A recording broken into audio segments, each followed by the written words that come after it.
then please let us know.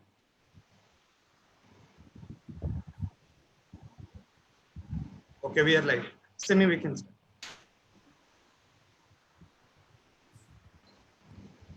On behalf of the Center for Habitat, Urban and Regional Studies at the Impact and Policy Research Institute, I wish you all a very good afternoon from New Delhi. IMPRI has been at the forefront in the continued quest for evidence-based and action-based policy research to build dynamic evidence, deepen public debates, and catalyze transparent and accountable governance. Taking this forward, I, Simi Mehta, welcome all the participants to the very important web policy talk on non-ownership housing in the glocalized real estate market, mainstreaming rental housing agenda and enhancing opportunities amidst COVID-19, renter and landlord perspectives. To deliberate on this significant theme, we have a very distinguished panel with us. It would be moderated by Dr. Arjun Kumar, Director of IMPRI. He is also a China-India Visiting Scholars Fellow at Ashoka University.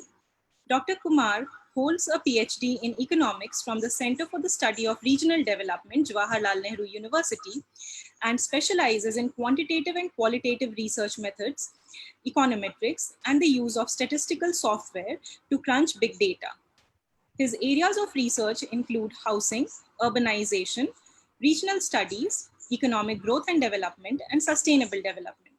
He has over 6 publications to his credit on these themes. We are very delighted to have with us Professor Darshini Mahadevia as the chairperson for the session today. She is Professor and Associate Dean of Arts at the School of Arts and Sciences, Ahmedabad University, Ahmedabad.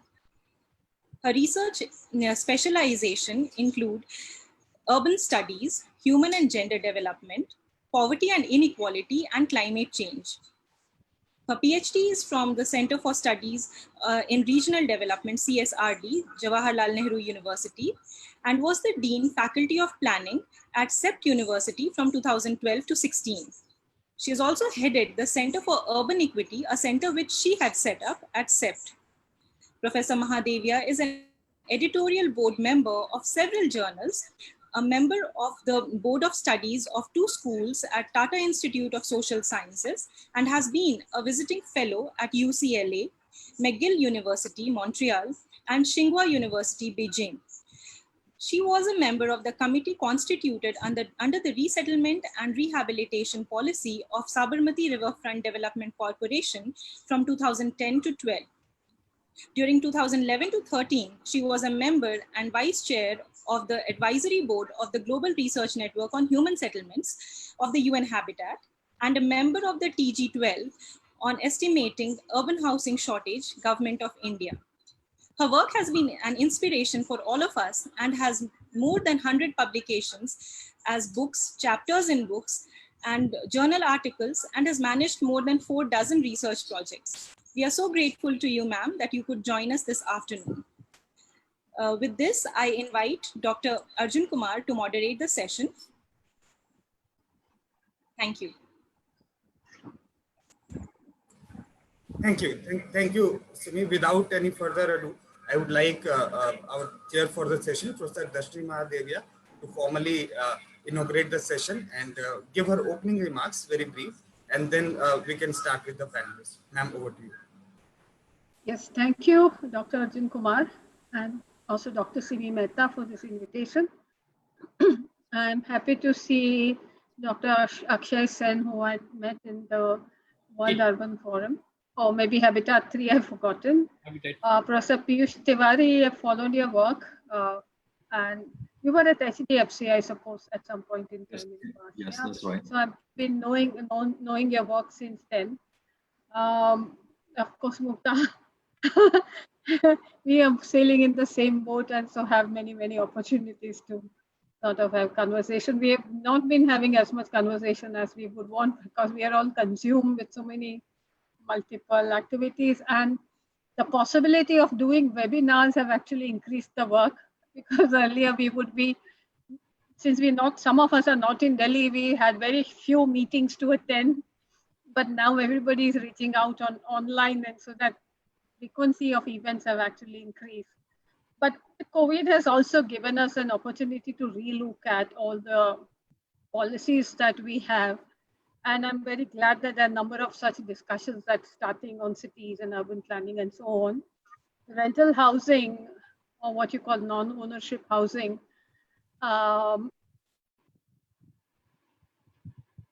has also been a very important issue which has come up because of the COVID infection in the early days.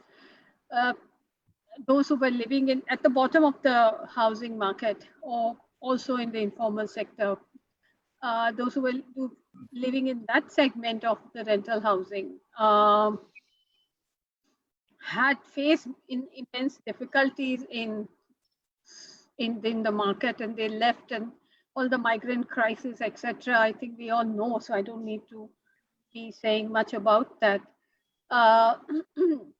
With that, another issue in the rental, or what we call employee or employer housing, employer provided housing, which is also in the nature of rental housing. Because if you look at NSS data, it categorizes rental housing into two categories. One is employer provided housing and another is rental housing. And that rental housing includes the entire spectrum of housing. Some of that is going to be represented here on the panel today, which is in the formal sector. So there's a very vast segment which is not in the formal sector of rental housing. That there are sort of individual household provided rental housing. And those of us who have been working with housing, incremental housing theory, we have studied that as part of our textbook, that in the informal sector at the low end of the housing market, people tend to rent out one room, and that money is used for paying back the installments and etc. It's a part of the housing mobility segment. So this kind of crisis once again made us look at that rental housing, and interestingly, very quickly, the government of India responded with a formal rental housing policy and declaring that some of the housing remaining vacant. I'm not sure whether it also includes BSUP housing or not, because BSUP housing, except I think Delhi had very large vacancy. In the rest of the cities, the BSUP housing was already taken up. It's another thing that whenever BSUP housing has been allocated to whoever, and in Ahmedabad, it has been allocated to people who have been displaced due to various development projects, including Sabarmati Riverfront, they have rented it out. So BSUP housing is given to these places, but they've rented it out. So you have a very multiple or many different kinds of rental housing. A long time back, somebody from the ceramic industry had approached us and told us that we want to do housing program for the ceramic industry workers, because they were given housing by the employer, but that also meant that rental housing or employer provided housing in which some amount of salaries held back in the, as something which they call rent, like in the public sector, that the part of the salary is taken back as rent by the employer provided housing, made workers sort of bonded to the employer, because if they are then thrown out of that workplace, then they would be without work. And that we indeed saw in the initial days of migrant crisis in India. Now, rental housing has also become important because nearly, tentatively, a third of the housing is in the rental segment, with a very high variation of kind of housing. Earlier, rental housing was for those who are early migrants at different income group. But now we have a population who is deliberately seeking rental housing, especially even the young mobile, upwardly mobile individuals who might have higher employment or mobility or job mobility, might not want to invest in housing in the earlier because they might be moving up or moving cities and so on. So our nature of economy has become of a very different kind, where we have a segment of urban workers, even at the higher end, who are would be seeking rental housing. Because there are job opportunities everywhere for once at this segment of population, they are not early on attempting to or wanting to invest in housing. The other segment of population is at the lower end, who is also not wanting to invest in housing in the cities. One segment is of migrant labor coming from North India who leave their families behind in the rural areas, and they invariably sort of go back and invest in housing, ownership housing in their hometown or a village back from wherever they have migrated out. And they might be, even if their second generation is going to settle down in very large part of their life, they're not investing in housing and prefer to stay in rental housing. Obviously, the other segment of population which tends to stay in rental housing is construction workers, etc., who move with the projects, and there's a lot of fluidity and flexibility in the labor market, and because of the flexibility of the labor market, you see flexibility in the housing market. Those who are in that flexible segment, either at the top end or at the bottom end or in the middle, and tend to look for rental housing. So here we are with this whole big gamut of spectrum of rental housing demand, and I'm looking forward to hearing from all of you, and I hope you would be touching upon very different segments of rental housing market, because I think it's really not, I mean, you need to actually disaggregate the rental housing market and then look at its dynamics and see what could be the policy possibilities and what kind of support in terms of taxation policy or fiscal instruments, in terms of financial mechanisms and so on. They would probably be very specific to that particular segment of the rental market. And so I'm very much looking forward to hearing from the panelists, and I'm very glad that IMPRI has put in place a diverse set of people to speak on this panel. So I think the first speaker is Dr. Akshaya K Sen, General Manager and Fellow at the Human Settlements Management, HSMI, and also part of HUDCO. We're looking forward to hearing the government policy now. Probably it's been quite some time when this policy was announced, so we're looking forward to hearing more details about what contains into the policy. So Dr. Arjun Kumar would introduce Dr. Sen. Yes, thank you so much, ma'am. Simi, would you quickly introduce Akshay sir? And Akshay sir also have slides. So sir, if you're ready with it. Yes. Thank you very much, ma'am. We have with us Dr. Akshaya Sen. He is the Joint General Manager and Fellow at Human Settlement Management Institute, HSMI, at the Housing and Urban Development Corporation at New Delhi. He holds a PhD in Transport Economics from the Indian Institute of Technology, Delhi, and he has published numerous research papers on various issues related to housing, real estate, and infrastructure. Thank you very much, sir, for joining us, and over to you. Thank you. Okay, let me see. Yeah.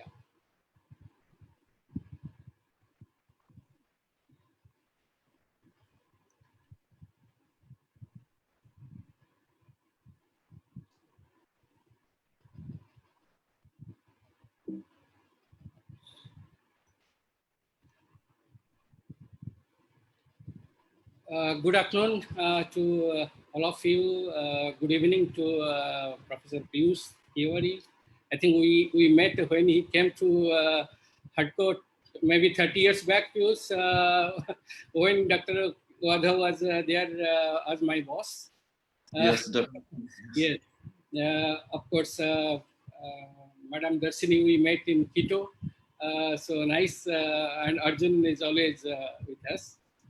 So thank you so much, Arjun and IMPRI, for having me here to talk about, as you have written, local real estate market. So you have nicely put the words vocal for local and all kind of things. and you have given me a subject which is rental housing for the migrant workers. And but I'm not here to speak about the government ARAC, as Darshini mentioned. I am not from the government kind of perspective. You all know this. So of course we work for this national urban rental housing policy and all these models. The one which I'm going to share with you in the next 10 minutes. Was part of that policy. So as we all know that why there is talk of town, this rental housing for migrant workers, because of obviously reverse migration. And if we want to bring back those migrants in order to kickstart the real estate sector, which is now 30 to 40% of the market, and the construction workers are around 70%, the migrants. So we need to provide them the affordable rental accommodation. And recognizing that, the government of India has come up with the affordable rental housing complex, which all of you might be knowing, have essentially two models.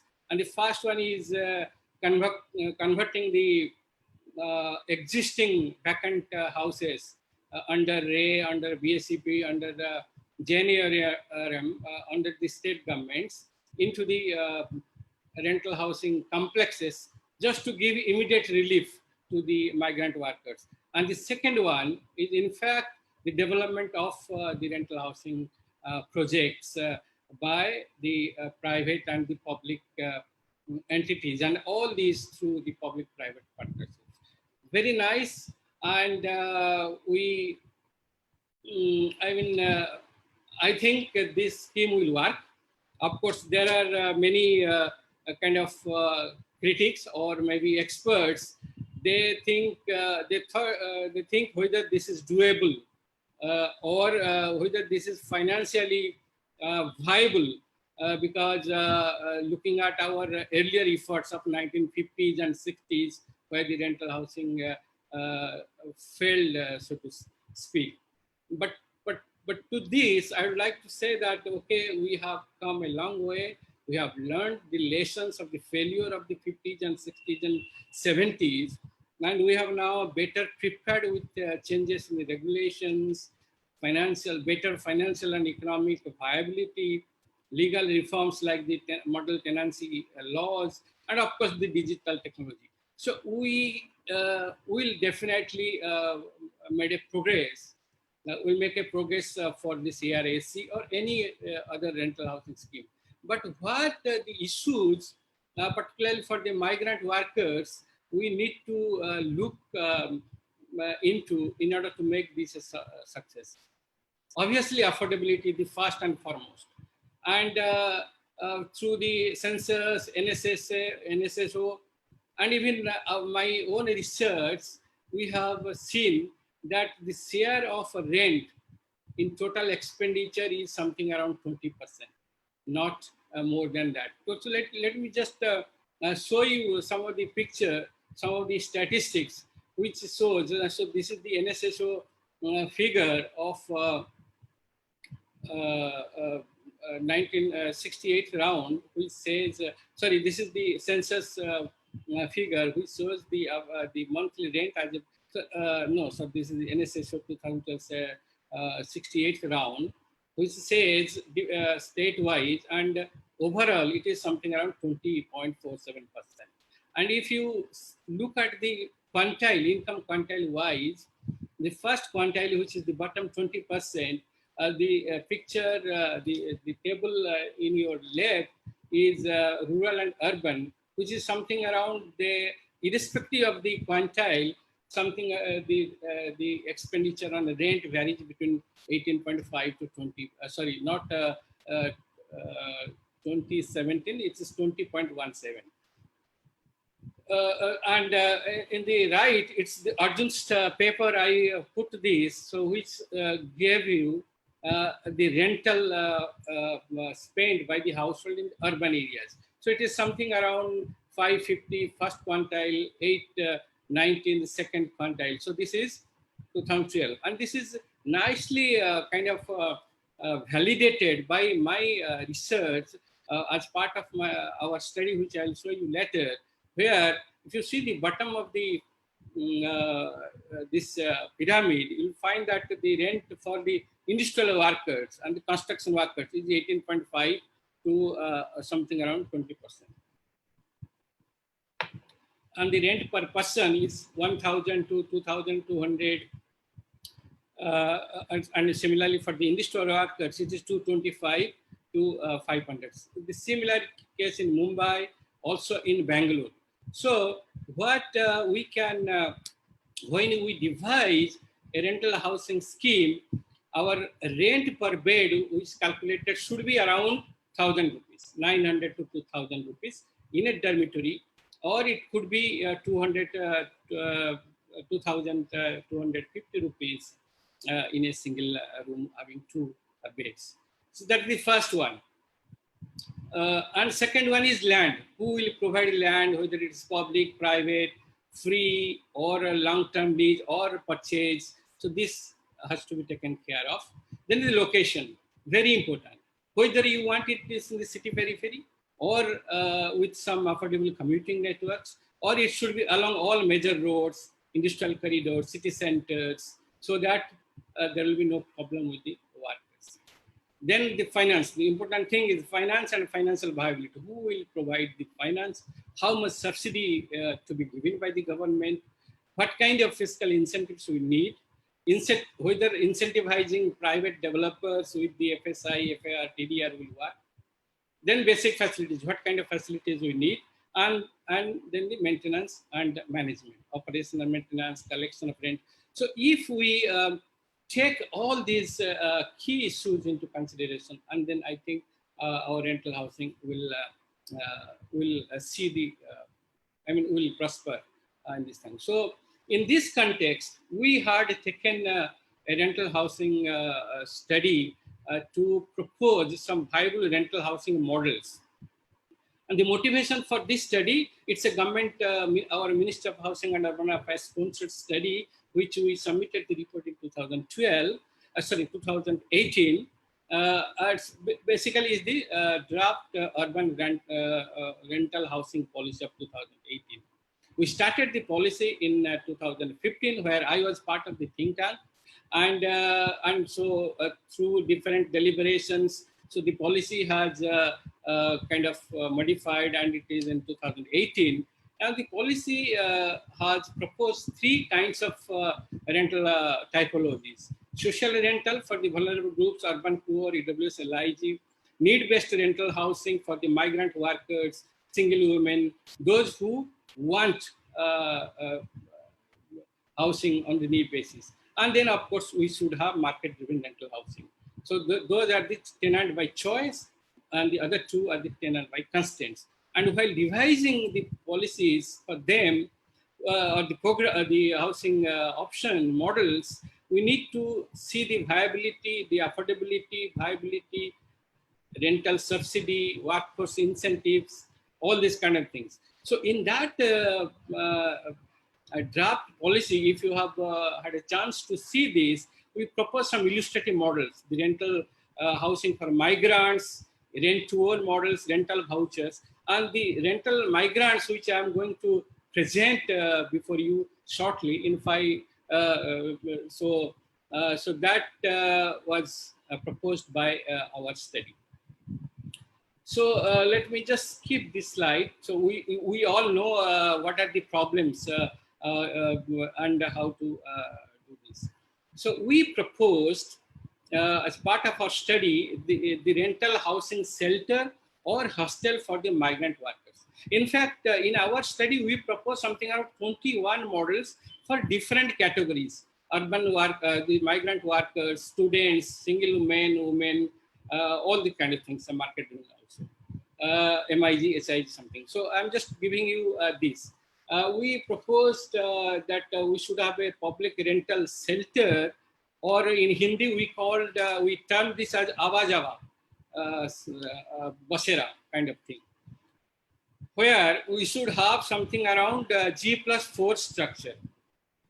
Let me just show you this kind of structure. We presented so many structures. So the ground floor will be all communal facilities and commercial spaces, and with dormitories and rooms in the first, second, and third floors.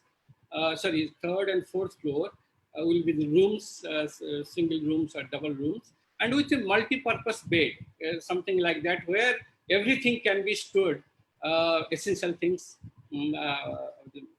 And then common facilities should be parkings, mess, multi-purpose shops. Parking is for parking for ladies, rickshaw, and all kind of things. ATMs, office space, toilets, and monthly rent. We calculated it should not exceed 2 to 5 days of their earnings. And we when we calculated, it was 450 rupees the wage rate. So it should be 900 to 2,250. And financing can come from the government as a part of the PMOI vertical, international capital subsidy, CSR funds, labor cess, which the different Odisha government has done, advertisement walls, private capital, and the low cost funds from HFCs, as well as affordable housing funds, all kind of things which we propose. And rent should not more than 20% of the monthly income. That is what we found. So this is the model which we proposed, that your land should be by the public, when you have a land by the public agencies like ULBs, development authorities, housing boards, they have to give. Private developers can have their own lands. So as the government provides land for every few kilometers for bus stops or petrol pumps, so in similar manner, government can also provide the land for this Abajava shelters.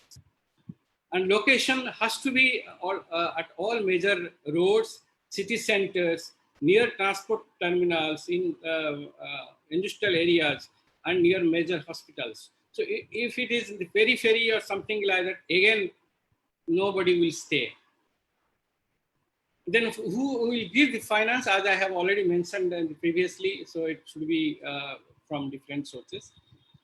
Construction design should be dormitory, 4-room occupancy, 2-room occupancy, or even the single rooms in the for some who have families also.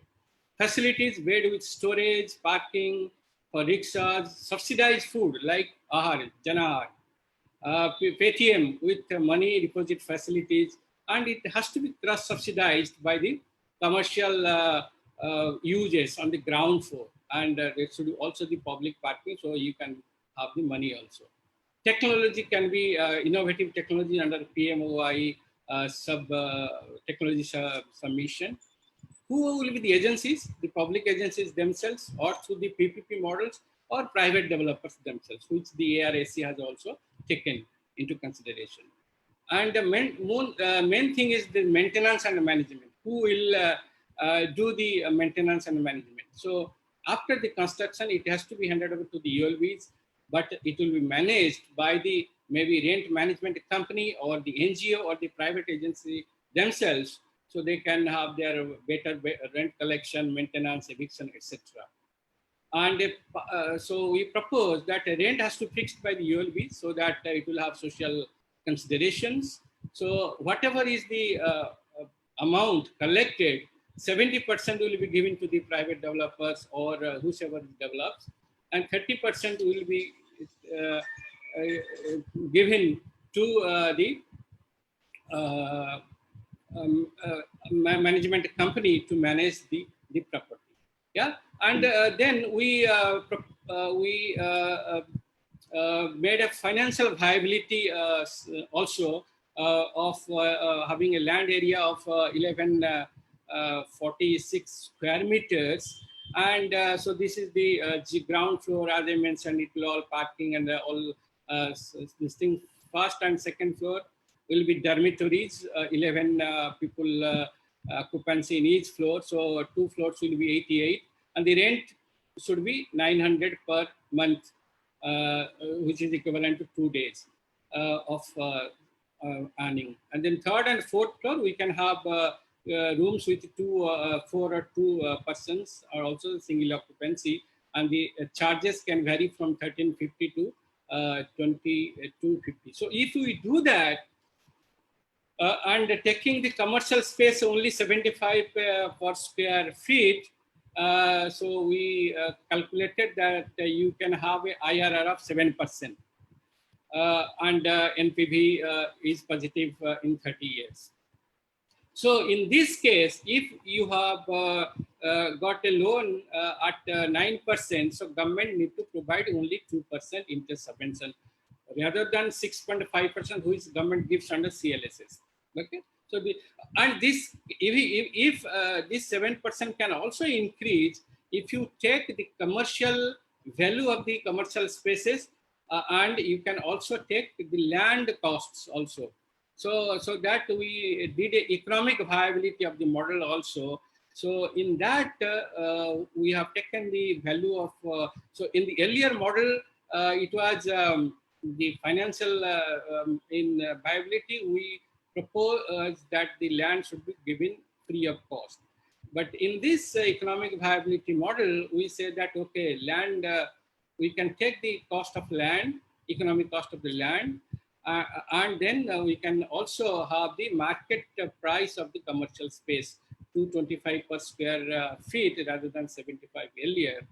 And the IRR, or you can say EIRR, economic IRR, is 14%, which is quite lucrative compared to the present 2 to 3% of the rental property. Yeah, so you can kind of compare the economic and financial viability. So I think my time is off now. So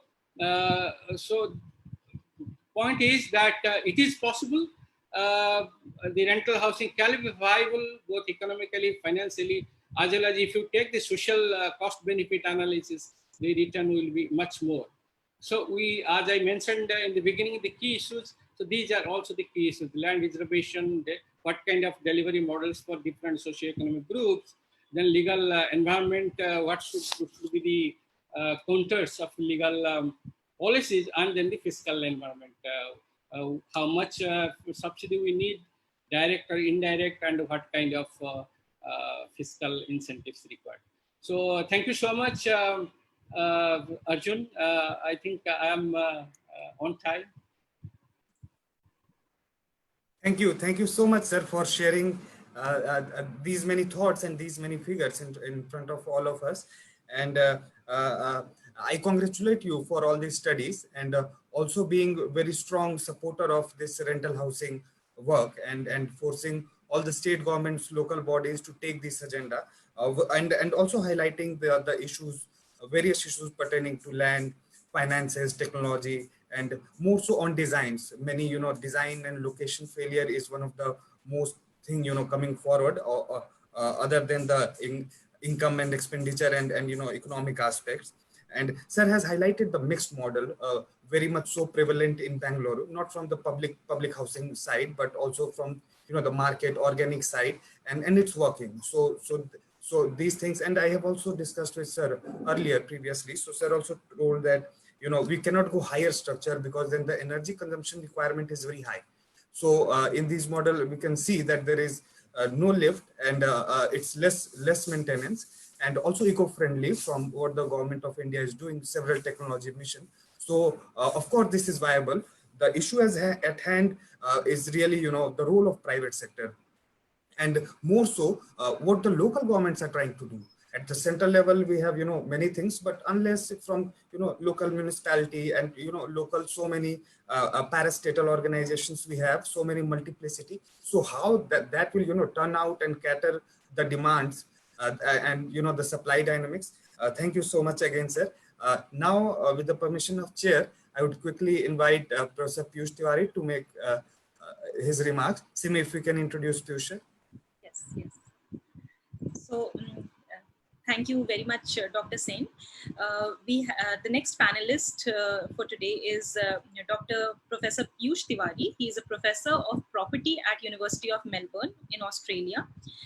Prior to joining this current position, he was director of policy at Infrastructure Development Finance Company, IDFC in India, where he was responsible for formulating various policies for private financing of urban infrastructure in close cooperation with national and other state governments. He was also editor of the India Infrastructure Report 2011 on water.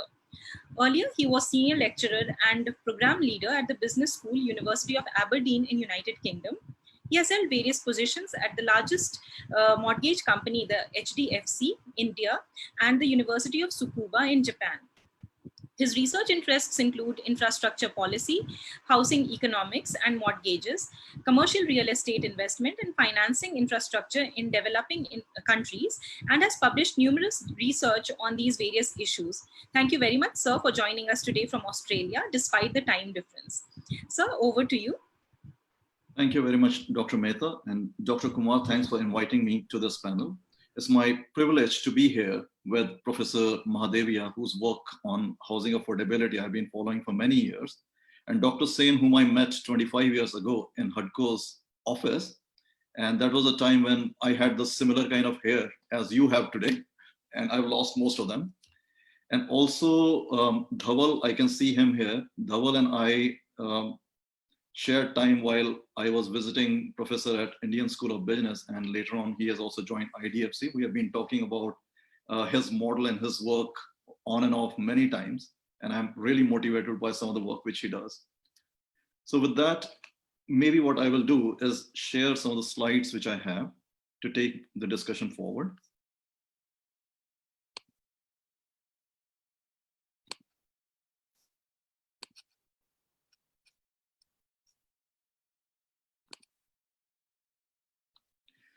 Let me start with presenting some of the stylized facts that have an impact on housing affordability and within which the rental housing plays a very important role.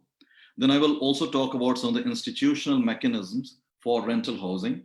Dr. Sen has very aptly presented some of the models which HSMI has worked on and as part of NU RHP 2018. I hope some of those models really get adopted so that the crisis that we see in the rental housing market can be addressed to some extent. Now, this particular picture here indicates the demographics in India. Here's the population by different age cohort. And what it says to us that 62% of Indian population is 35 years of age or below. We all know, and we have been learning that since our childhood, that much of India lives in rural area, and that's true even today. A large part of this population lives in rural areas. Now, this particular slide here is an interesting one because it shows the sectoral share in economy. As you can see here through three different bars, the left-hand bar is agriculture, the middle bar is manufacturing, and the right-hand side is the services. Over a period of time, the share of service sector and manufacturing has grown quite substantially in its contribution to the national income. Now, together, these two contribute more than 80% of national income. So what it means here is that while a large part of India lives in rural areas, but the contribution of rural area to income or the national income has been diminishing or reducing as we go in time. So which means that there is impoverishment that is happening in rural areas, which has an impact on affordability.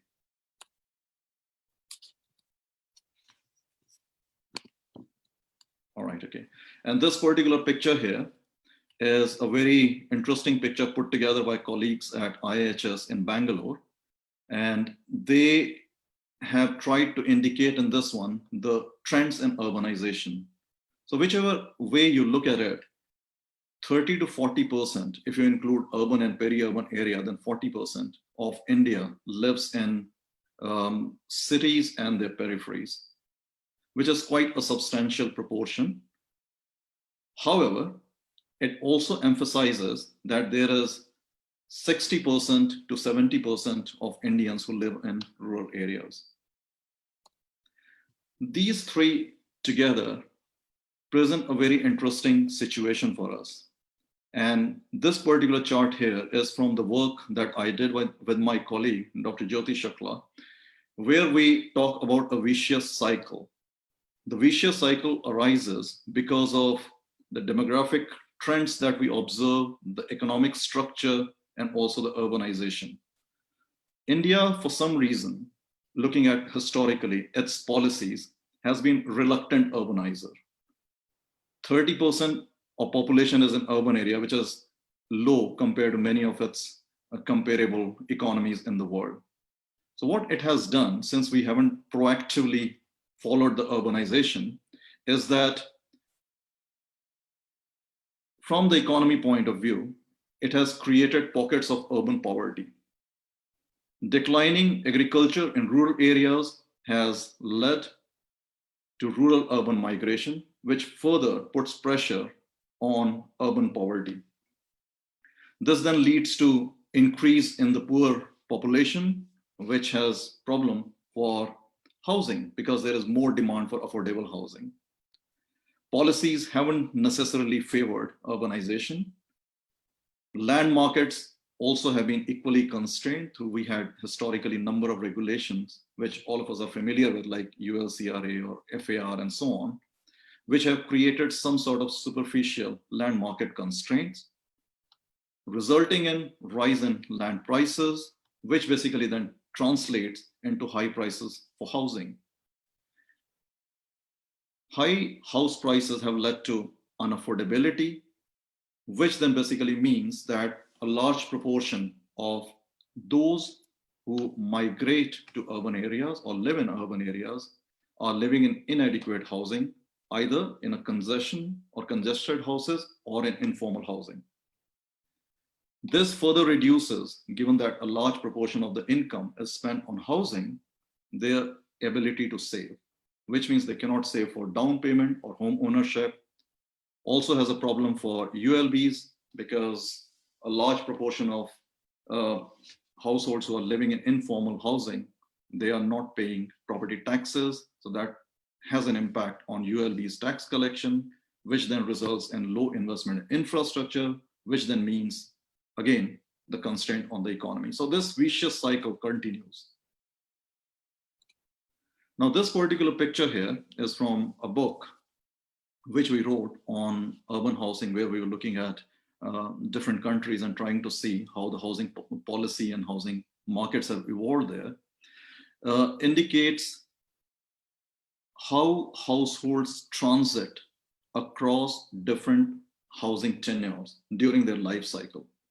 Now, why this is important is because when we look at our policies, including the recent one, PMAY, most of the policies are static in the sense they look at in a slice in time. They don't look at the life cycle perspective of a household.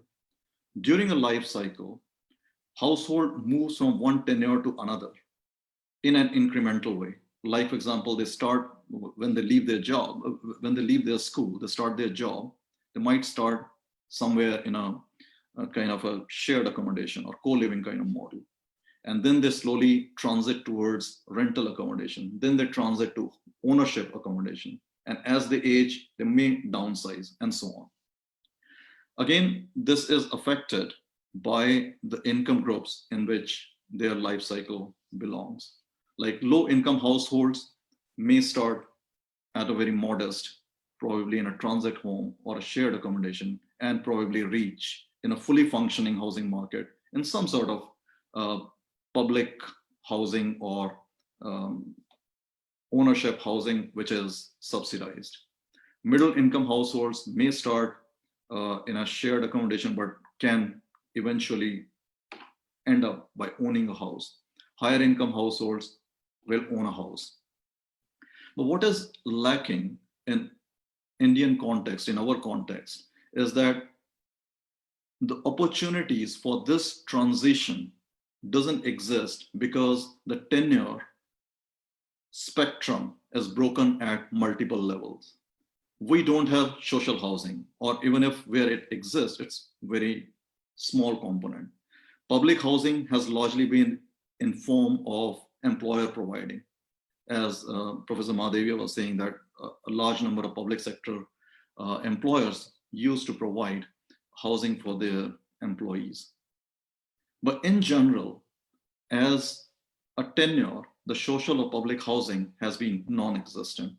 I would like to hear from Samir, who will speak after me. Maharashtra had tried, MMRDA had a public rental housing scheme. So maybe if he might be able to reflect on the status and opportunities over there.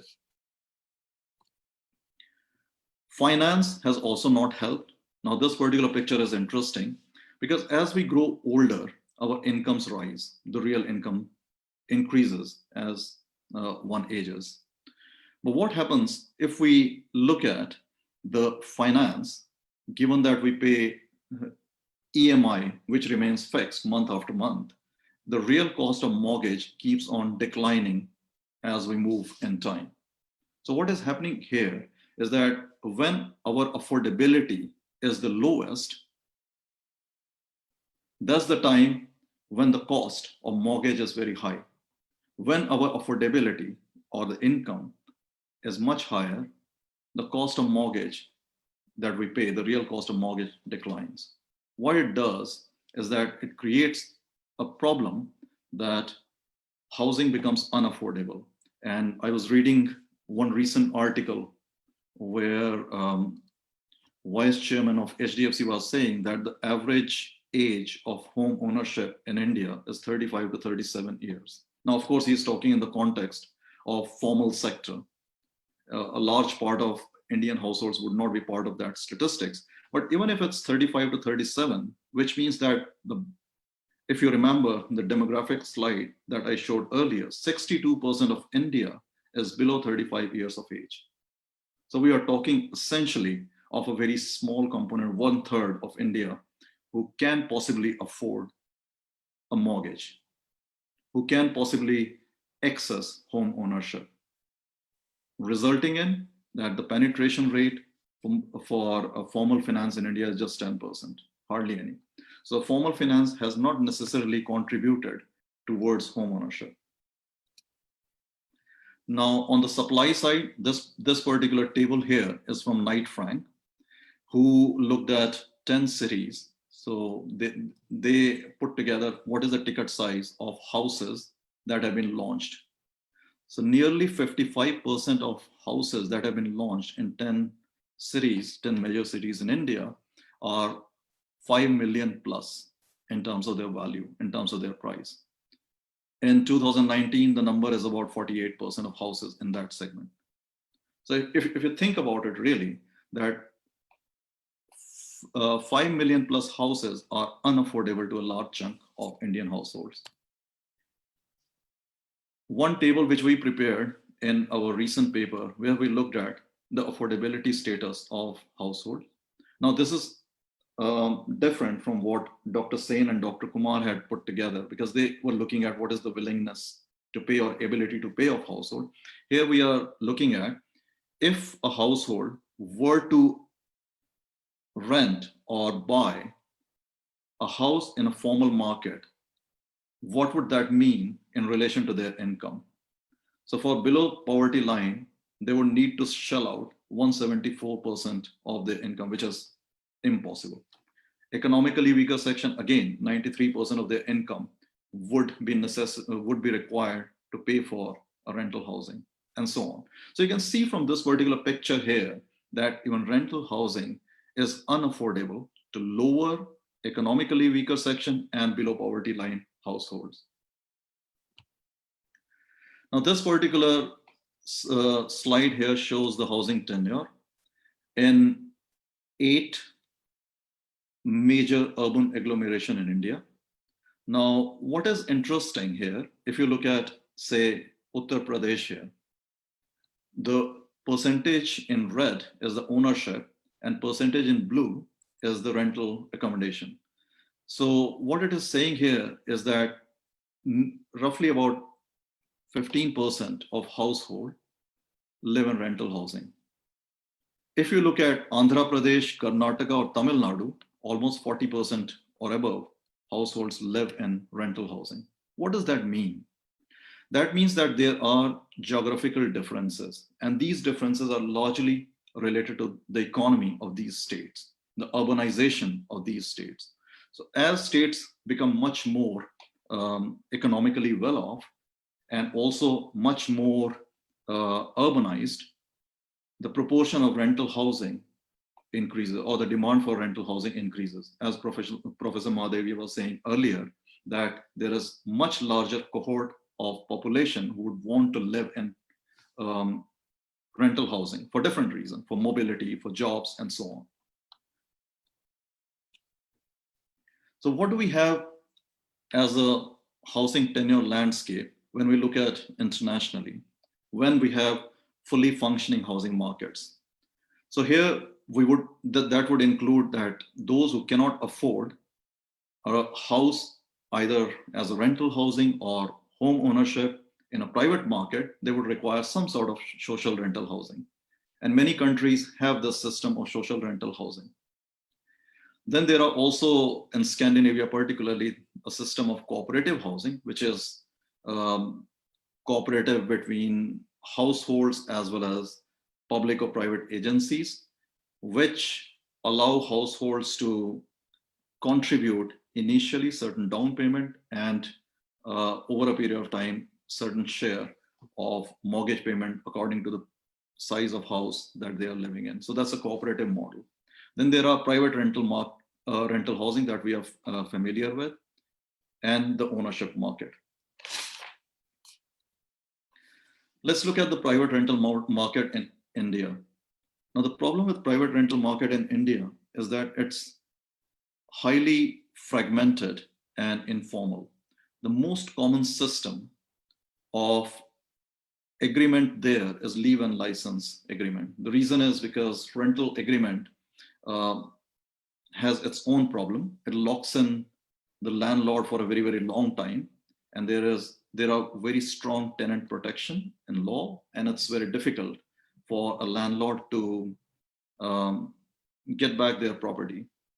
So most of the landlords have resorted to some sort of leave and license agreement, which is much more flexible. But the problem with this one is that it makes the housing tenure much more shorter.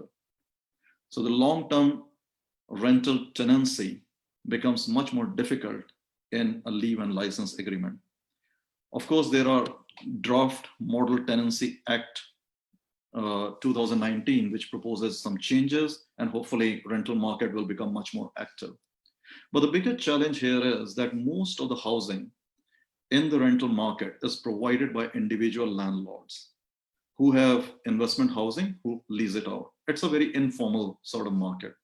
And I guess the number of registered rental housing is also very few. One of the data which came out a few days back, where they were looking at in Mumbai, how many rental agreements have been registered. There were only 200,000.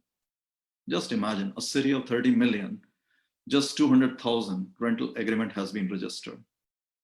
So which means that a lot of this is operating outside the market. What we need is an institutionalized rental housing. Definitely, there is a need for social rental housing. And some of the proposals which Dr. Sen was mentioning are laudable. And if that gets implemented, that would be fantastic as part of PMAY. If there is another vertical, as he is proposing, which looks after the social rental housing, would be an excellent idea. But there are different kind of combinations which different countries have tried. Like Belgium has social housing, which is largely for those who cannot afford in the formal private rental market. So these guys would need support, and there is a social housing subsidized. Then there is an intermediate housing, which is meant for those who cannot afford now, but in future there will be. So it's like at the beginning of their career life cycle, they need some sort of support. But once their incomes increase, they will move out and afford either a rental or ownership house in the private market. Chile has rent to buy scheme, which means that initially households who cannot afford in the private market can rent, and over a period of time they can buy. And I'll talk about this model a little bit more in my next slide. Then there are also rental subsidies offered in Chile, which again is a way to subsidize those who cannot afford in the private market. Netherlands has quite a substantial share of housing tenure as rental. They have a combination of rent subsidy for those who cannot afford and a rent control. Now, this rent control is a softer rent control, unlike what we had in Mumbai in India, where rent froze and remained froze, and it caused another problem. So here it's not that. Here rents adjust, but adjust according to certain formula rather than anything else. In Mexico, we have a self-help housing and social housing. These are two systems which they have. Self-help housing is households who bring in their own labor, their own finances, along with are assisted through some subsidized credit in order to build housing for themselves, as well as social housing, which is to provide them with housing if they cannot afford. US has subsidized housing. Australia also has social and public housing, but Australian model doesn't necessarily work because heavily dependent on the government subsidy. Now, there is also a need for institutionalizing private rental market. There are two models which are quite interesting, and we are doing some research on that one. One is the build to rent model. Now, build to rent model brings in the private sector institutional capital into building multifamily stock, which can be leased out for a long term to households. Now, this is an interesting version wherein the owner of that stock is an institution, such as pension fund or insurance fund. In Indian context, it could be a PPP model with ULB and private developer and investor. The manager of the stock is a rental operator, and the occupier are the long-term tenants who would want this kind of option for a relatively longer term. Now, this type of model is becoming quite popular in the US and UK context and in Australia as well. Then there is another model, which is built to rent to own, in the sense that these are, again, in the same way, a large multifamily housing complex is built for rent, so household rent for a period of time. And during that period of time, they pay the rent to the investor or manager. A part of that rent is put in an escrow account, which then helps them to pay the down payment towards the ownership of this house. HUDCO used to have a very similar model earlier for public servant and government employees, where they used to contribute, they used to rent and then contribute a proportion towards the down payment and eventually buy and own that house. Maybe Dr. Sen can explain if that model is still operative and relevant. So this is how the build to rent model looks like. There is a range of different build to rent possibilities. There could be student accommodation, aged care, social housing, affordable housing, and so on. So the idea here is that involve the institutional capital into the rental housing. And this, of course, easily said than done, because a lot of capital market institutions would have to evolve for this kind of model to take shape in India. I'll stop here and pass it on back to Dr. Kumar. Thank you. Thank you so much, sir, for such a comprehensive journey of our urbanization and what rental housing market and also social housing, rental housing needs. Very thoroughly, sir has put the notion from housing continuum and going to what we sir has really. But Professor Kundu used the word exclusionary urbanization. Sir has put a very new word, reluctant urbanization for India as a country, also from our institution point of view. And World Bank is saying is messy and hidden urbanization. And in literature, some call it informal urbanization and whatnot. But I think the reluctant urbanization word is very apt. Our institutions are not ready to grow. And many things, arrays of things from tenancy, housing continuum. Sir also touched upon life cycle approach, very important, especially for finances from micro. And from there, going into this tenure aspect and then coming up to this institution rental housing. In fact, one of the things which we are also highlighting, in fact, all of us are highlighting that we need to have rental management companies or even NGOs in for India. As you know, many Rayan Basera, night shelters, and these things are run by NGOs. That is the route we are taking. But we have in our panel many startups and other voices also. So perhaps we will have that. And sir also gave, we will touch upon more with Somadeep sir presentation, some details we have. But sorry, but in terms of institutional rental housing, sir has raised a very pertinent point that what developed countries are doing, that they are making those properties affordable for a longer period of time, 30 years, 40 years. And if it is not being affordable, then through other means, viability gap fund, subsidy, vouchers, they are making it possible. So that is, a longer term finance and institutional arrangement we also need to have in India. Thank you so much, Professor Piyush Tiwari, for joining and enlightening us on this subject.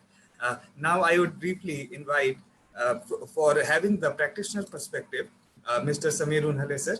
Sir, over to you. Simi, please have a brief introduction of sir. Over to you, sir.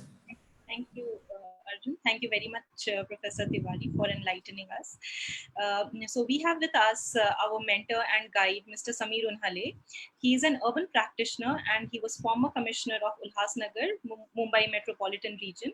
He has also been the CEO of Thane Smart City Corporation. As a bureaucrat and as an intellectual thinker, his work and interests are in the areas of urban affairs dealing with urban infrastructure, urban water and sanitation, urban transport, urban livelihood, and smart urban governance. He has also worked in the urban poverty alleviation program, and he was responsible for formulating action plan and program guidelines and monitoring in 250 urban local bodies in the state of Maharashtra. Thank you very much, sir, for joining us today. Over to you. Yeah, so thank you. Hopefully I'm audible, and I must really thank Dr. Sen and Professor Tiwari for a very wonderful presentation. It was really very enlightening, and especially the Professor Tiwari, it was quite a revolution, the way you really pointed out the inner intricacies of the housing market and essentially the focus on how the life cycle really moves. In fact, in government, there's always a thought that when you are old, when you don't have your parents staying with you and your children are not staying with you, you get the largest houses in Delhi. The biggest houses you can ever find is when you don't need them. And especially that was quite a revelation. So thank you very much. Especially your perspective on various countries was really enlightening. So I'm sure all the participants would have gained a lot out of that. Secondly, I must thank IMPRI. They do allow the practitioners' perspective to be shared. It's just not a think tank or academicians discussing. They do allow the practitioners to share their thoughts. I think that's great. After all, it's a collaborative exercise. The way we will be implementing our policies which will also define whether they will be implemented or not to start with. So I thought, I would just share some of my experiences and perspectives when I was working as a municipal commissioner, as a CEO of a smart city, and as working with the Development Authority, MMRD. The intersection of city government and housing sector, it's sometimes very funny. It's sometimes a very cruel joke. The bravado of administrator really depends how much Joggi Jopdis he demolishes. The way media makes you a big man, a bravado. He demolished so many houses, he demolished so many illegal constructions, and that tend to get of course legally it has to be done sometimes for all. all have to do. But the social dimensions into demolishing informal housing, demolishing slums and jhuggi jhopris, that element always stays somewhere behind in the mind. Even when you do that, about the lives and families and the emotional shock and traumas that the housing, the slums dwellers might be going in areas where there's a lot of urbanization. Along with informal housing, sometimes it is similar as illegal housing.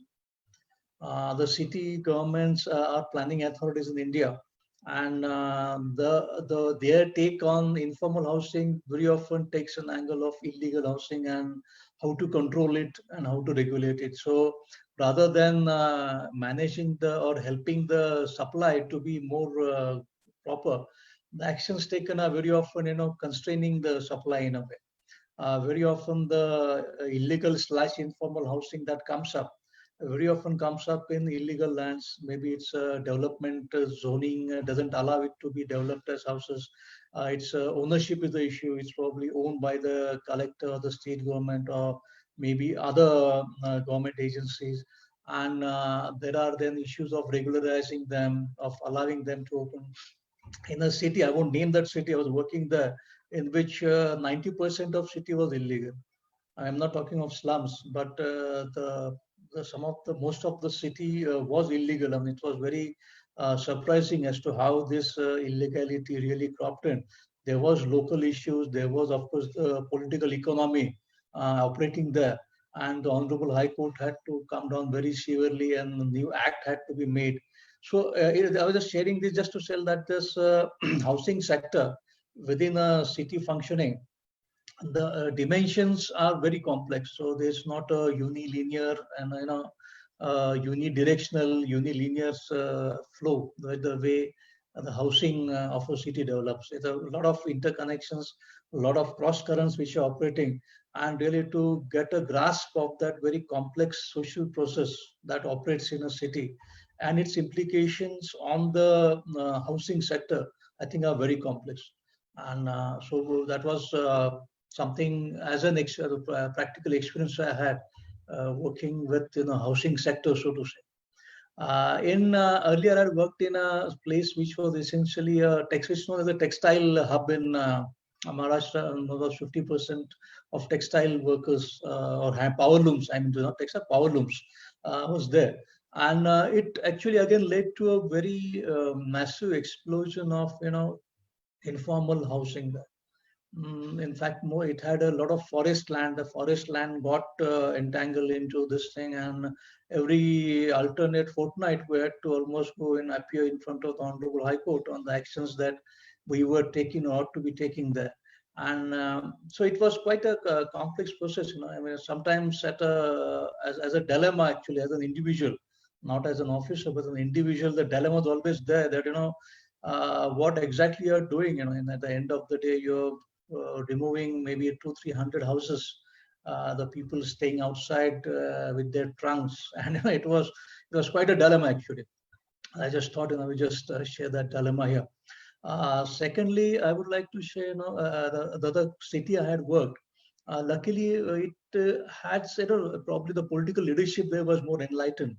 And under the BSUP program, Dr. Sen would agree. I think I'm talking of Nanded there. And it really developed almost 21,000 dwelling units there.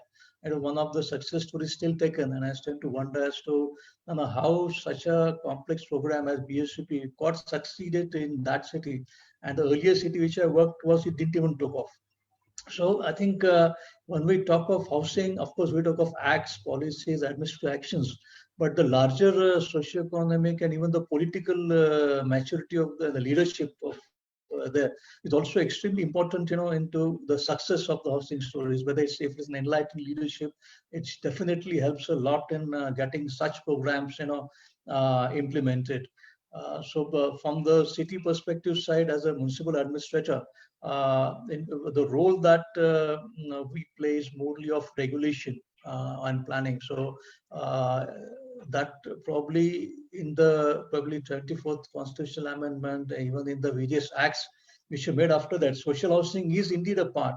but the will to implement it on its own has not been seen largely in most of the cities. Secondly, I would like to share the implementation experiences of certain two of these programs. One was the BSUP and one was, of course, the PMAY.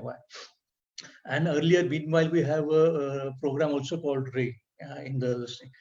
So as BSUP, I was telling in one cities where there was availability of land, I think it makes really helpful if the ownership of land issues are resolved. Most of the land could be either with government or with maybe other parastatals. And if this land is made available, then the execution of these projects becomes easier. Most of the cities' land is a very scarce resource. And you would agree, that even if you're talking about Mumbai region, then the land is so costly there that getting land to construct housing, maybe in even on ownership basis, is becomes an issue. So probably would be requiring, much more liberal and flexible certain norms, and probably acts should allow better and more lenient use of government land for public housing or social housing. I think that actions are being now taken. The government land is now being made available to the local bodies and into the parastatals to construct houses there. As far the technological and architectural issues are concerned, I believe there are many good consulting agencies and are available. So constructing a main issue we felt in implementation was the availability of land, and once that land becomes available, I'm sure a lot of things becomes much more easier, and most of the success stories have been seen where the land has been readily available to that. Professor Tiwari mentioned about the rental housing program. I think it was started in 2008 in MMRDA. I was lucky to be there at that time, and the former Chief Secretary of Maharashtra, Dr. Ratnakar Gaikwad, in fact, he steered the entire program in MMRDA as a regional development authority. And the idea was that precisely what we are mentioning, that it was a first effort really towards rental housing, where the name of the program itself was rental. Earlier, we used to think that why are we constructing this rental housing? Who will manage it? How about evictions and collecting the rents, and how to do that? Go out about that. But I'd like to share another. Before the rental housing came in MMRDA, there was a World Bank project which was implemented as the Urban Transportation Program. And during that, there was, as per the policy of World Bank, a lot of the PAPs or the project affected persons would be taken care of. And that program actually led to a new policy which came of resettling the PAPs in the various infrastructure projects. It started, I think, in 97, 98 onwards it started. And this project affected persons resettlement policy, did give an initial impetus of having housing stock to be created, and that further helped into the rental housing program. So rental housing program was of differential FSI, in which additional incentive floor FAR, as it's called in the northern states, or FSI as we call it here. Additional incentive FAR was given if that was converted into a rental housing program, and it was essentially cross subsidized by the other incentive which was given. So in fact, this rental housing program, in my view, was a fantastically successful program. Tens of thousands of houses have been made available to the local bodies there, even to the parastatals, even MMRDA. And it was a unique combination of using private sector expertise, management expertise, entrepreneurship of private sector, funding which could be available to the banks. And in this process, it led to densification. There's another perspective on that, I believe. But as far as availability of housing stock is concerned, the rental housing program did lead to a significant number of dwelling units to be made available. The issue of managing the rental program, I think, still is there. And what suggestion was made that you should be having rental management companies, I think, is well taken. It could lead to a lot of entrepreneurship in this sector. Housing sector, it is either you have a very small segment which is extremely organized, very rich, but the rest of the housing sector is extremely informal, lack of managerial skills. There aren't any trained manpower there. and then it ultimately gets taken over by the local gundas, actually, if you really look at it. And we need really to, in fact, the housing policies, we are seeing many changes, and a lot of innovation is happening, a lot of flexibility is being seen, I think, which is the need of the hour. And this rental housing program, I think, was from MMRDF experience. It was further with certain modifications, it also made a part of the PMAY. PMAY program is also, I think, getting implemented in many of the cities of India. And I'm sure with the time, we would be seeing significant contribution of this policy as well. But, it is always a dynamics of, how much of government and how much of private sector should really take care of the housing needs of the country. We are a country of 1.4 billion now. And, the housing stock shortages that we have in affordability are significant. So I think we should be using these times, to come up with a lot of innovations, a lot of flexibility, and formal players should take on more and more space of the housing sector in India. I think it might be informal, it might be even rental, but we require professional companies, to really be a part of the housing sector. I mean, the sooner it happens, the better it will be for most of us. So these were the certain experiences I had on. I thought I would share some of the practitioners' perspective to you, and if there are any certain questions, I will definitely be very happy to answer on that. Thank you. Thanks a lot. Thank you so much, sir, for taking out time in these difficult times and touching upon these issues. I totally agree that professional bodies should come, and I think now it will happen. As we are seeing, COVID-19, we have social distancing, sanitizing, and so on and so forth. I think that will take, and also the human dignity and quality of life issues, this will come up. That is why I was not, very favorable of the NGO models which we have. And we also have the Property 360 degree Pawan sir with us, who will share these things. I have been in touch with him for several years, and we'll look into these markets, how the new startups are coming. And thank you, sir, for highlighting one very pertinent issue of not informal but illegal housing. And there's that arena, and you sir also very rightly highlighted that there is this development dilemma that as functionary and as individual, one has to face, and also mentioned the role of honorable courts and how the state of affairs are at the ground level. Me and Professor Sen has always been discussing that howsoever solution you give, without political will, it's not going to happen. So perhaps in our next deliberation, we will try and invite some political leaders as well, so that we also have their views. And sir has also highlighted a few other issues also, that there are concerns for limiting or constraining supplies. That is one of the main concern, which is leading to speculative investment and unaffordability. And there are also construction is happening, again, it's politically linked. There are other rent seeking and corruption and whatnot, many issues, that project tender, everything. But there are serious issues of post occupancy.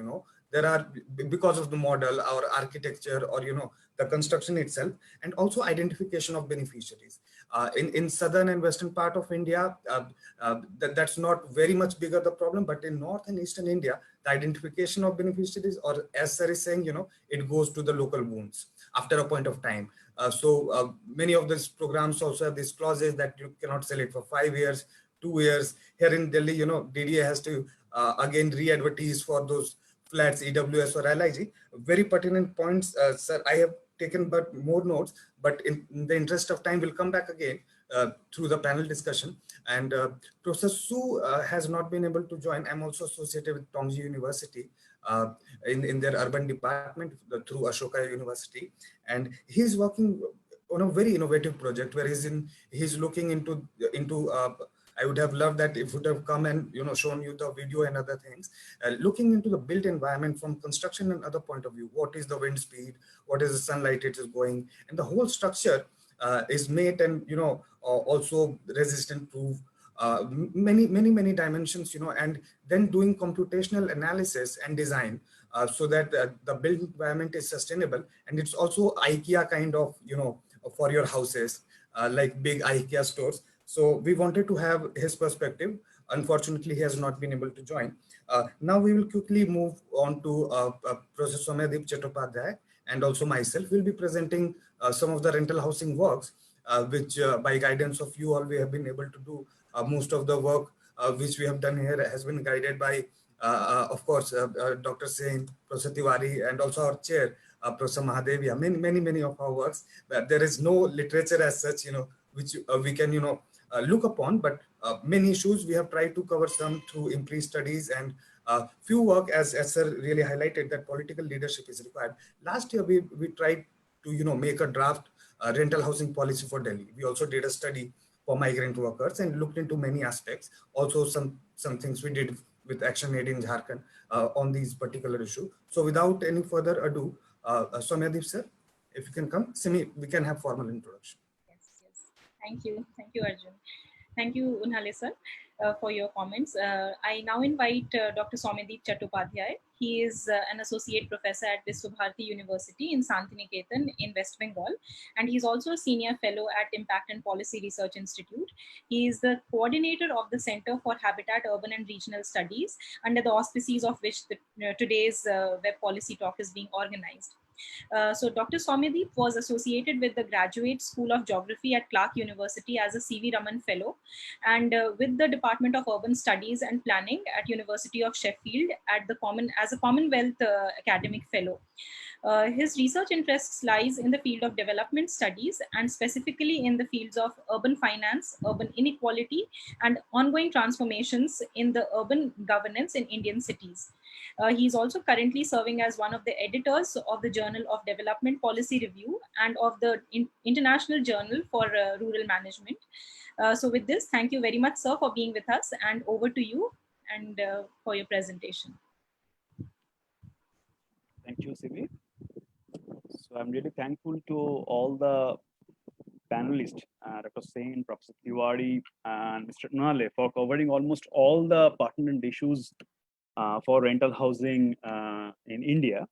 And what I plan to present today on behalf of IMPRI team, a broad overview of urban rental housing in India, with some special reference to the market mechanisms, some legislations, and some of the policy issues. So let me share this thing.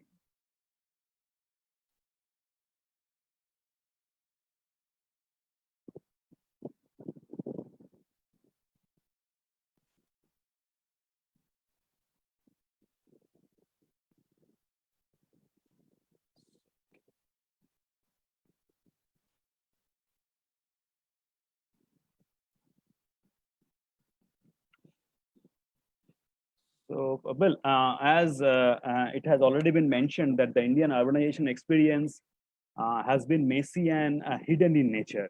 And what this COVID-19 has done, it has actually exposed the fault lines of the Indian cities, and all the preventive measures which are suggested by the World Health Organization. They underscore the importance of adequate shelter and healthy environment. And housing vulnerability is in fact at the center of the coronavirus crisis. Most importantly, the migrants who move to the cities to overcome poverty have been disproportionately affected.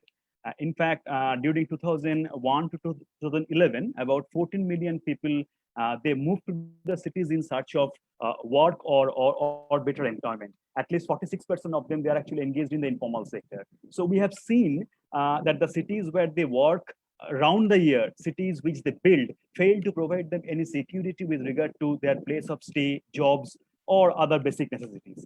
So in generally, as again, it has already been mentioned by the previous panelists, that the economically weaker sections remain excluded from the housing market due to their lack of access to credit and affordability, as they are mainly engaged in the informal sector or they are self-employed. The NCAER study shows that almost 50% of the urban residents cannot afford housing ownership in India. So affordable rental housing is very important as a housing option in India. And as Professor Mahadevia also mentioned, that people nowadays, people's choice for rental housing is a kind of deliberate choice. So we can think of rental housing as an integral part of well-functioning housing market. So definitely we have a supply side and we have a demand side. On the supply side, we have some of the key participants in the form of unorganized individual landlords providing rental housing to the households and individuals. We have institutional landlords, the large companies which providing organized rental housing to households and individuals. We have hoteliers and dormitories, hostels and dormitories. We have corporate or captive housing. That means the employer providing housing to the staffs. And also there are certain crucial supply constraints in the urban rental housing market in India. If we take a closer look at the affordable housing policies and programs in India, which reveals that the government efforts have continued to focus almost entirely on the home ownership.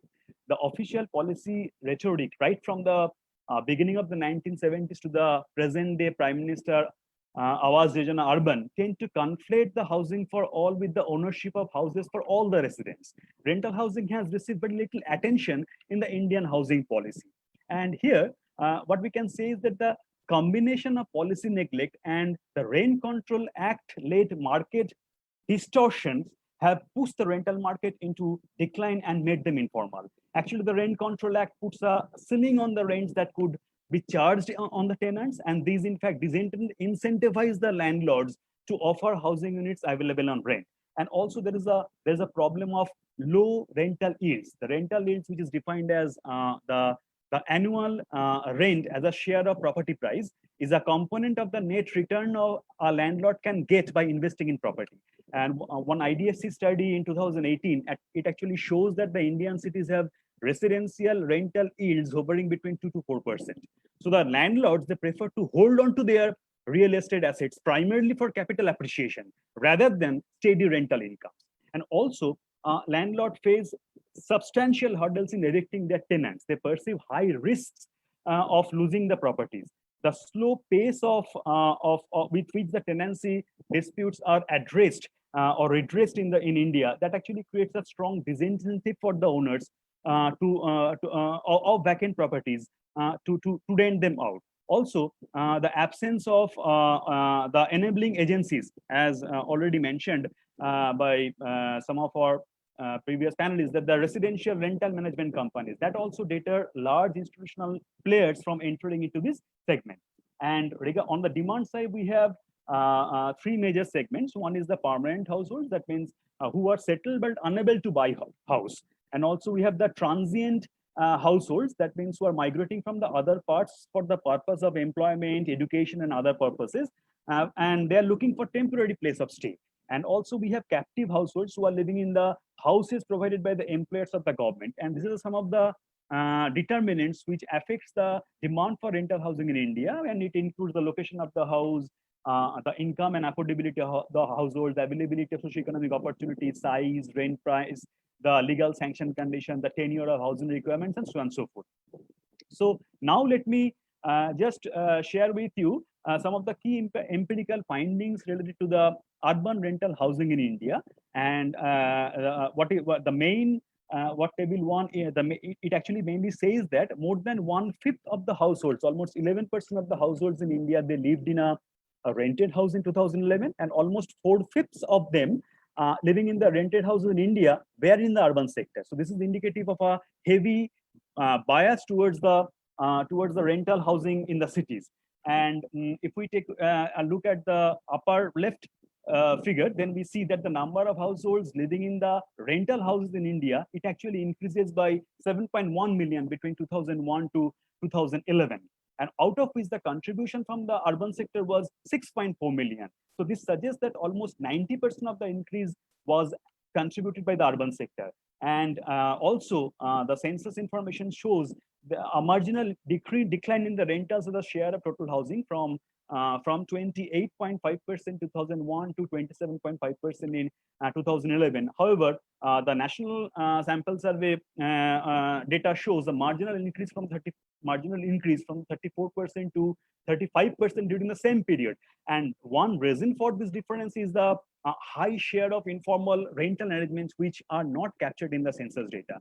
And most importantly, if we take a look at the right corner below the bottom figure, the number of households living in the rented houses and vacant houses. So this is quite interesting. The number of vacant houses in the urban areas that actually increased from 6.5 million in 2001 to 11.1 million in 2011. And also there were 1.3 million occupied locked census houses in India in 2011, and of which 0.7 million were in the urban sector.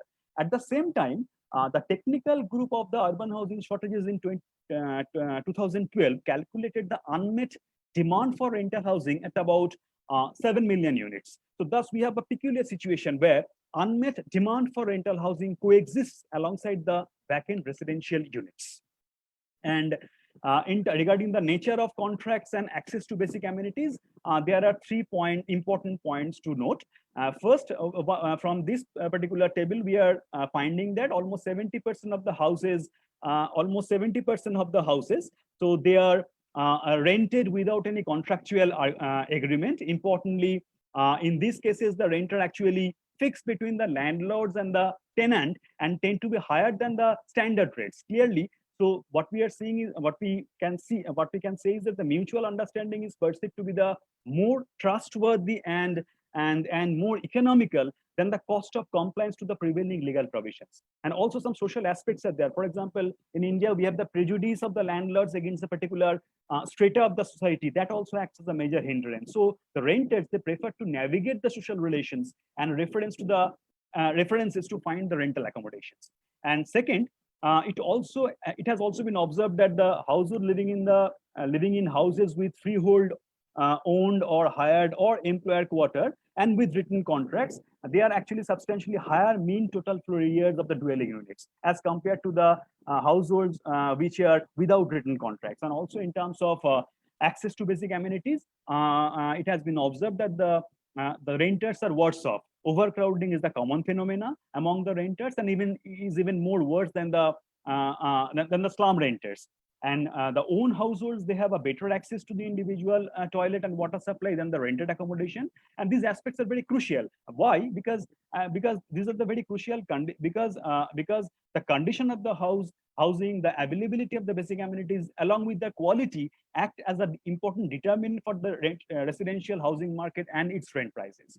And third, the NSS data reveals that the proportion of households living in the hired houses rises as we move up the MPC quantiles in percentage figure. So this implication is quite important because it actually implies that the rental housing market is accessible to and affordable mostly to those households who are high on the income ladder. Therefore, it raises serious concern for the economically weaker section for their access to rental housing. And here, in terms of spatial distribution of rental housing, I think Professor Tiwari has also mentioned that some 4 states, Tamil Nadu, Maharashtra, Andhra Pradesh, and Karnataka, they almost 55% of the total, 40 to 55% of total urban respondents, they reside on a rental basis. And this is due to the high influx of migrants to these particular states in search of employment opportunities. And in terms of city sizes, which is evident from this particular figure, NSS data shows that higher incidence of rental housing in larger towns and cities of India. And it has also been observed in some other studies that the bigger cities like Chennai, Kolkata, Bengaluru, they have more than 45% of slum dwellers living in the rented accommodation. And regarding the rent prices, there are 2 important points to note. First, there has been a substantial increase in the mean monthly rate from rupees 1168 in 2008-9 to 1919 in rupees 1919 in 2012.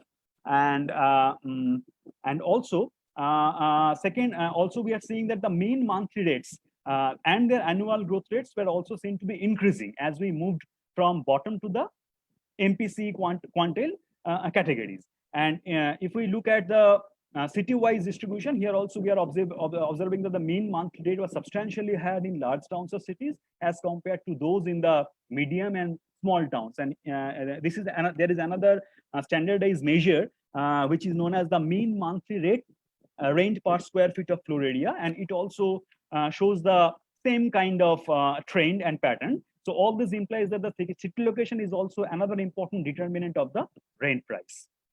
And These are some of the policies having direct or indirect implications for rental housing in India, which, as I mentioned, has not been accorded its due importance. For example, if we consider the Rajiv Awas Yojana, the official document shows that that only 7,627 rental dwelling units in 20 cities and 9 states they were sanctioned,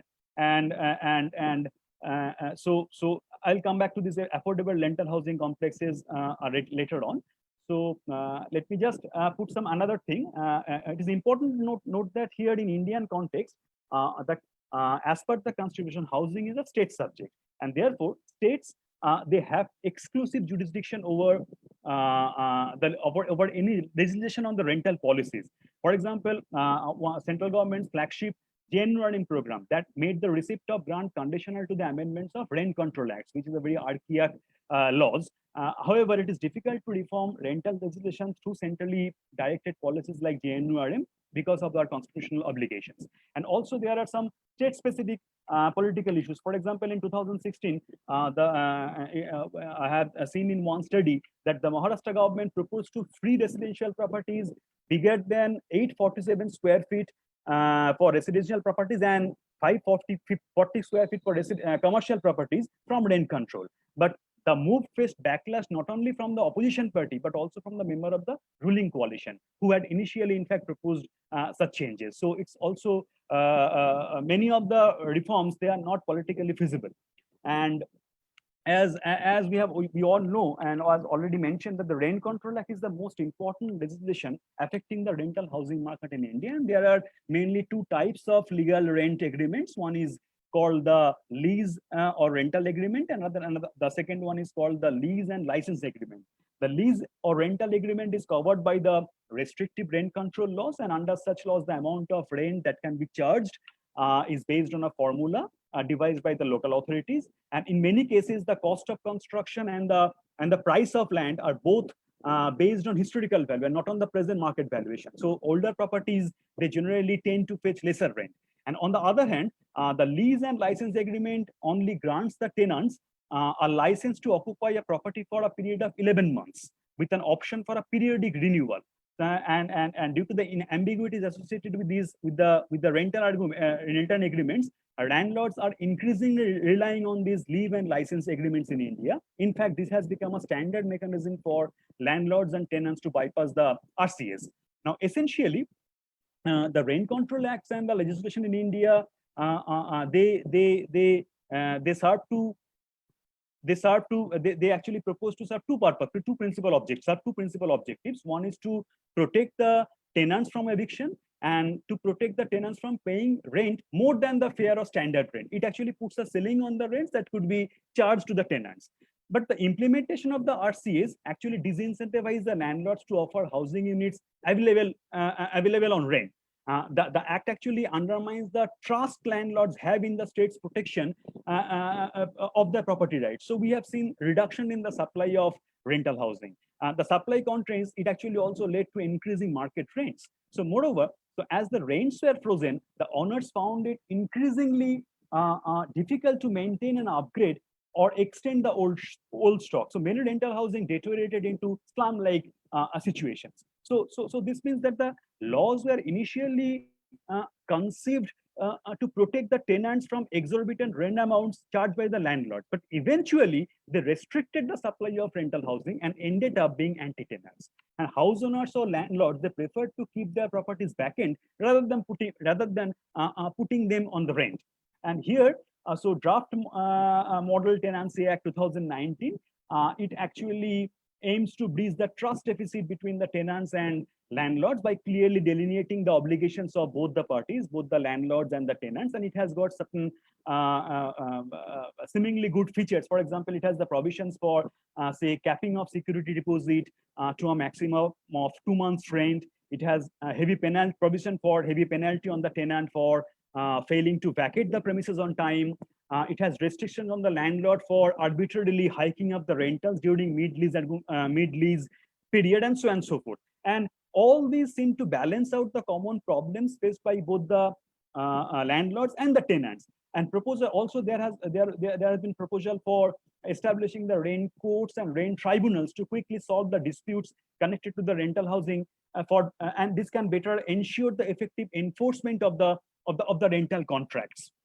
And so obviously the registration of more and more tenancies, including those which are in informal nature, would be helpful to know who actually the landlords and the tenants are and where their houses are. So, but there are some flip side. In the flip side of it, there are some basic problems. For example, the Act renders all the urban poor or the non-poor who fail to enter into a written contract as illegal occupants. So, as Mr. Unnal also mentioned about the problem of illegality. So there are also possibilities that these tenants may fail to understand the legal jargon and they become susceptible to the misguidance by the landlords or the brokers on whom they depend. So all this could further marginalize the urban poor if proper safeguards are not taken. And also, the MTA mandates the contractual agreement between the to be registered with the rent authority, but it does not give away the provision for registration under the Registration Act and the Stamp Duty Act. So this entail additional payments by the landlord and the tenants. So the result is the increase in the cost of compliance, which actually incentivize them, especially the urban poor, from entering into any formal contractual rental agreement. This could be a serious disadvantage. Moreover, the Act is not, because of this constitutional obligation, the Act is not binding on the state, because as land and urban development and housing is a state subject. So it is still a matter of choice for the states and the union territories to repeal or amend their existing acts.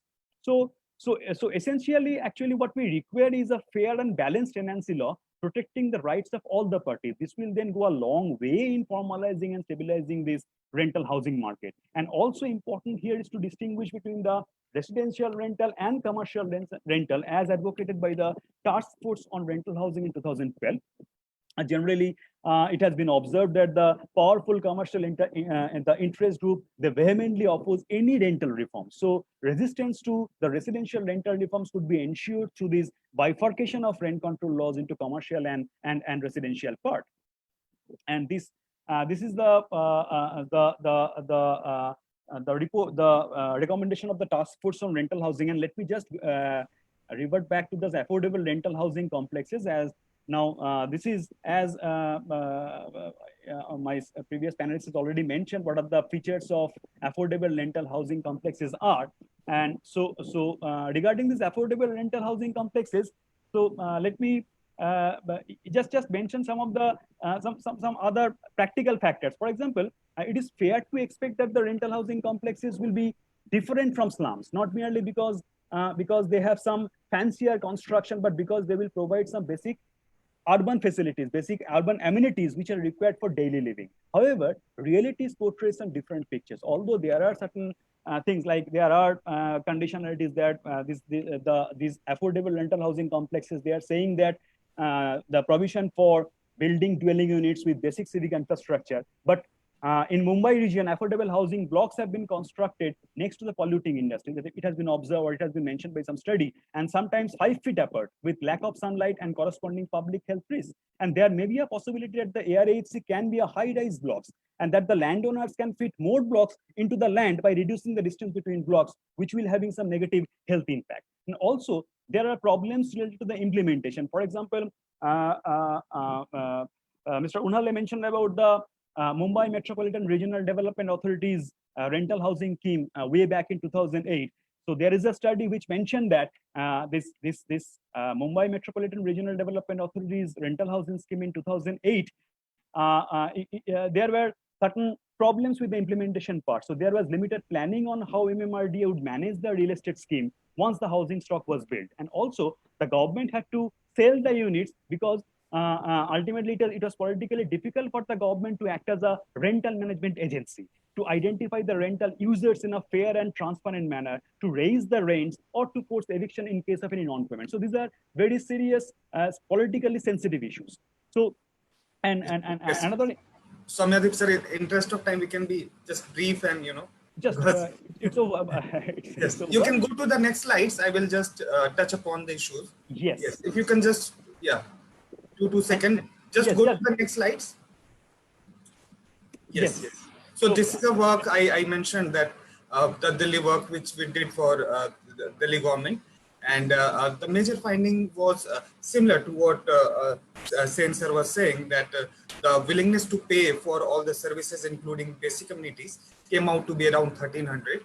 And the average rent per person, which the willingness question which we asked, this is a study which we did in Bhavana. And DSI, IDC have more than 30,000 flats unused there. So similar strategy which we just discussed, we try to do in Delhi using the vacant properties, vacant land. Not much, also the pandemic strike, but also we looked into some women hostels. Most of the issue pertains to identification of beneficiary, design, and others. But the good news coming out that people are willing to pay for such services. Next slide, sir. You can just go on just to the, yes, slowly, yes. Yes, sir. More. And these are, sir, next. Yes, you can go on. Sir, you can go on. Oh, so my part? No, sir, just go on to the last slide. Yes. Recent survey we also did on city makers, life in there of COVID-19, impact of lockdown 3.0 on city makers. And there also we try to call out some of the information pertaining to rent, what is happening with the poor, where they are able to pay the rent or not, and many reverse migration. We'll talk perhaps some other day. The next slide, if you have anything.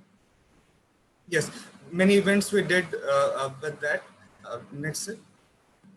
I think we'll stop there. Yes, I think just in the interest of time, I think Chair Professor, I can invite Chair now to make a brief comment, and then we can quickly go to the discussant and just do some panel discussion. Professor Mahadevia, if you're there. Yeah, thank Yes. you. Sorry for taking such a wonderful presentation everyone had. So yes, please. Yeah, so very diverse presentations and very interesting presentations, from theory to the factual insights into what is happening in the rental space. So what I think, based on what it is that there is a need for more study, particularly because Dr. Akshaya Sen made a presentation of possibilities that this new policy affords, and it may be useful for the research community, and this is for maybe Mukta, to sort of you are doing that housing report, and so pick up a theme or something and pick up some 10 cities or whatever and see where the rental housing policy is going and so on. Because a very quick brief understanding of what is going on, what are and I think as researchers, those who are in the research field, is to look at the barriers that might need to be overcome in making this policy more effective, because we often are sort of tempted to case studies which are successful that we need to do, but we also need to see how the policy could be improved. The second thing is that this is very entirely state-centric activity, and some states might pursue this vigorously and some would not.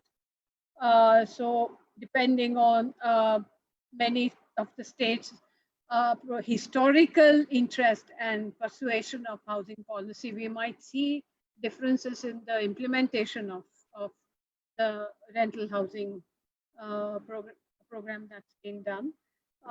That's put in place by the central government, and I think Dr. Sen has given all the finances and other things for it to work, and also the cross-subsidy model. I do see in PMAY this cross-subsidy model, and that you've seen. I've seen that all over China, that you have commercial spaces below and you have residential spaces above, and that's a way of doing cross-subsidy. But the key question, and I hope all the panelists, the discussant would reflect on, so key question and a tension here is that when government comes in, it comes in with certain regulations, and as Dr. Sen said, this needs to be done, and there has to be regulations about prices and upper limits on pricing, land, location, other aspects.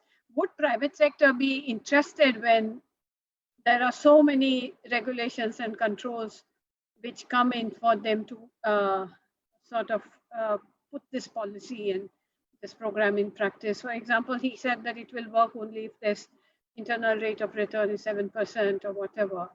Some of the studies on real estate, at some point in time, the margins were much, much higher, and private sector is sort of used to very large margins. And so how do you come to the middle ground if private sector has to be brought in?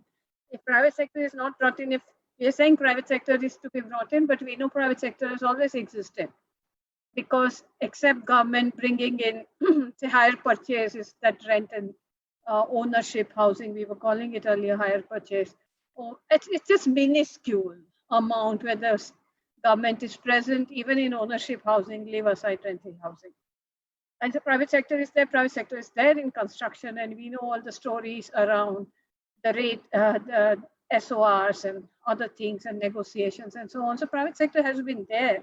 And land particularly is a very problem. And Dr. Sen said that, yeah, land has to be on main roads and so on. Which public entity is going to give away land on the main road? They want to auction that and raise money for infrastructure. And that's where the TP scheme is not working, because TP scheme has given away lands which are in very good locations, are probably not made available for housing for the poor. And that's why you see peripheralization and marginalization of low-income housing. So these tensions, how does that happen? And is private sector going to be willing to come a bit closer to the government position and do that? And that is really been the problem with the social housing sector in India over a long period of time, whether it's ownership or rental. So, Dr. Arjun Kumar, would you be inviting the discussion? Thank you so much, ma'am. And ma'am, with your permission, we have already, come to our time limit. If we can extend it for some time. Yeah, sure. Go ahead. We want to listen to our discussants. Yes, I could only stop my faculty because everyone has come so prepared. So with your permission, we are extending our session. I think it's a very important deliberation. Next, I would invite Mukta Nayak ma'am.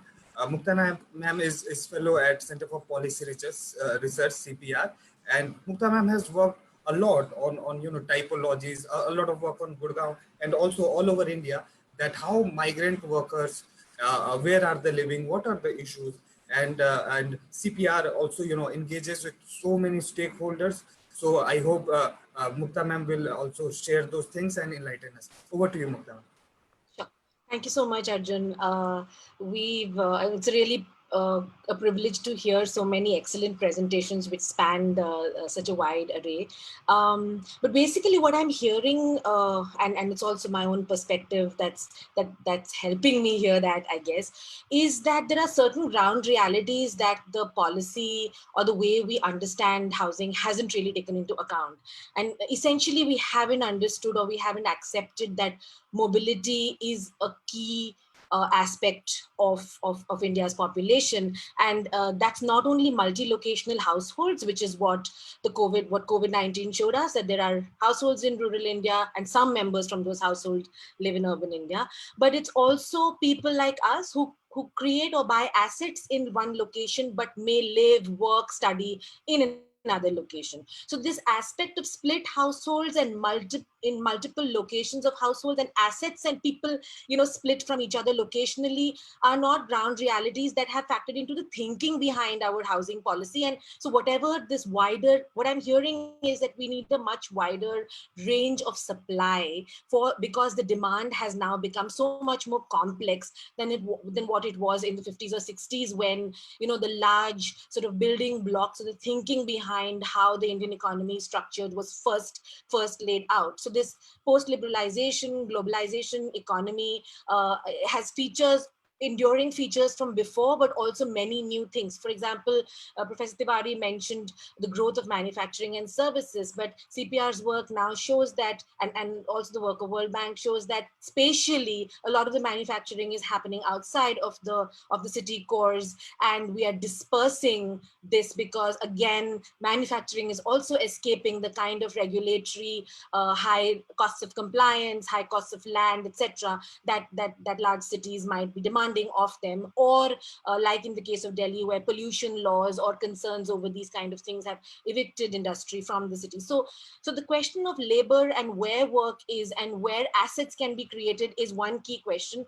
The second question is of property urbanism, and the idea that buying housing is as much about creating assets as about having a roof over your head for many people in this home. And so a poor migrant whom I interview in Gurgaon would rather invest money in that, creating that asset wherever he or she can afford it, than invest money in trying to even invest in a rent to own option in the city if it were available. Now, that's a question we need to ask, because if we go in for a rent to own model, we need to know that there are takers for those models, which then brings me to where policy is being created and at what scale.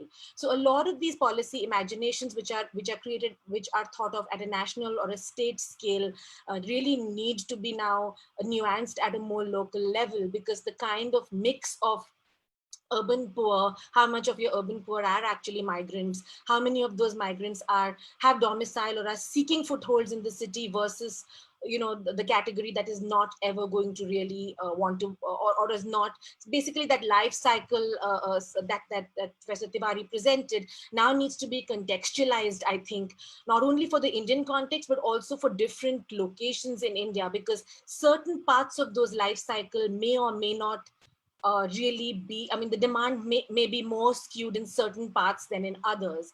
And your point on the public housing or social housing being missing is well taken.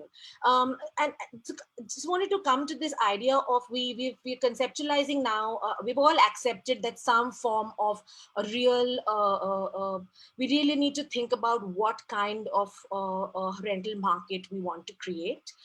And there is a move towards overall a policy move towards wanting more formalization or recognition. And Ms. Unhale brought up very well the sort of contradictions with political economy, but also with the reality of informality. So when we have private actors, public actors and non-profit actors all into the mix, it's very important, I think, to realize whose strengths lie where, and then think of models that way. For instance, in Delhi, and Arjun knows this really well, the homeless shelter situation, where you have NGOs managing the shelter, there are lots and lots of problems there. So for the government to say that the NGO will come and manage this is easy, but really these NGOs are seriously struggling with funds not coming in from the government, and really doing things sometimes gratis for months and months and months, and therefore the quality of what they do is bound to fall. So really, are these sustainable models, or are certain actors being burdened with roles and responsibilities without the resources actually available to them, even though they may have the right intent? So those are the kind of questions I think that we need to ask, and the models that the HSMI, HUDCO that have been developed, I think need to be debated more widely and more contextually, because look, ULBs and states, first of all, haven't really been thinking of rentals as a key part of their housing intervention. This is a new thing, and COVID has given an impetus to it.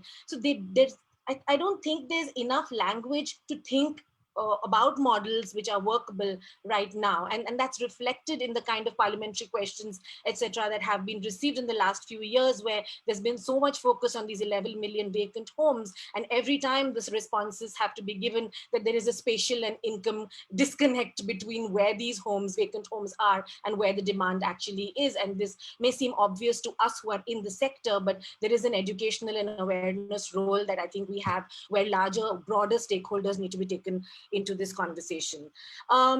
I just wanted to draw attention a little bit to the informal rental sector, and here my work essentially, yes, there are lots of problems with informal renting and with oral contracts, but I'd like to pick up on IMPRI's work and the idea that the oral contract is actually actually a contract built on some form of norms and trust, and not a terrible thing. I mean, people who are in those contracts don't see them as these terrible and restrictive and regressive things, but as actually means which they can more flexibly negotiate the rental market, which begs the question, why are barriers for registration or recognition so high? Is there, and this is the classic question of dealing with informality. There is a duality, there's formal and there's informal, and that entire space in between is difficult to tackle. Similarly with housing finance, I mean, this we've been again talking about for years, that people with informal incomes cannot actually get housing finance. The products on offer are essentially personal homes that are rechanneled to housing finance, which means that they have higher interest rates and they're inaccessible. And I'm bringing this up because the informal sector, and within the informal settlements spectrum, certain kinds of settlements like urban villages and resettlement colonies that actually have better tenure are places which are good focal points for creating rental housing, which then becomes an income generator for people who live in these locations, and also creates a lot of supply. And this is already happening, you know, with whatever means and instruments are available. But really, maybe the time has come for the government to think about how to intervene here, because again, like the IMPRI presentation brought out, there are no management capacities, you know, and you hear this when you're talking to landlords, that there are landlords who are managing 50, 60, 100 units and cannot even operate a computer. I mean, I'm giving a very anecdotal kind of this thing, but to say that, you know, if they are not able to often tell you their vacancy figures. If you ask them, what's your vacancy rate, they really have to literally mentally scan, us kamre mein, acha wo nahi, wo, you know, there's no systematic, so they need support. And so I think there is a space for negotiation there. But again, these negotiations cannot be a policy that MOHUA puts out. There has to be something happening at state and at local level to evolve these kind of models, and then the models can then, you know, scale wider and go elsewhere. And as we all know, the ability of these models to evolve at local level currently is a big question mark in our urban governance landscape. So that's, I think, where some of our energies should go. Totally take the point on rent to own, rent to build to own. And I think the AHRC gives some openings there, but needs to flesh itself out more to reach that point where, you know, the second model, not the model that utilizes currently existing vacant housing,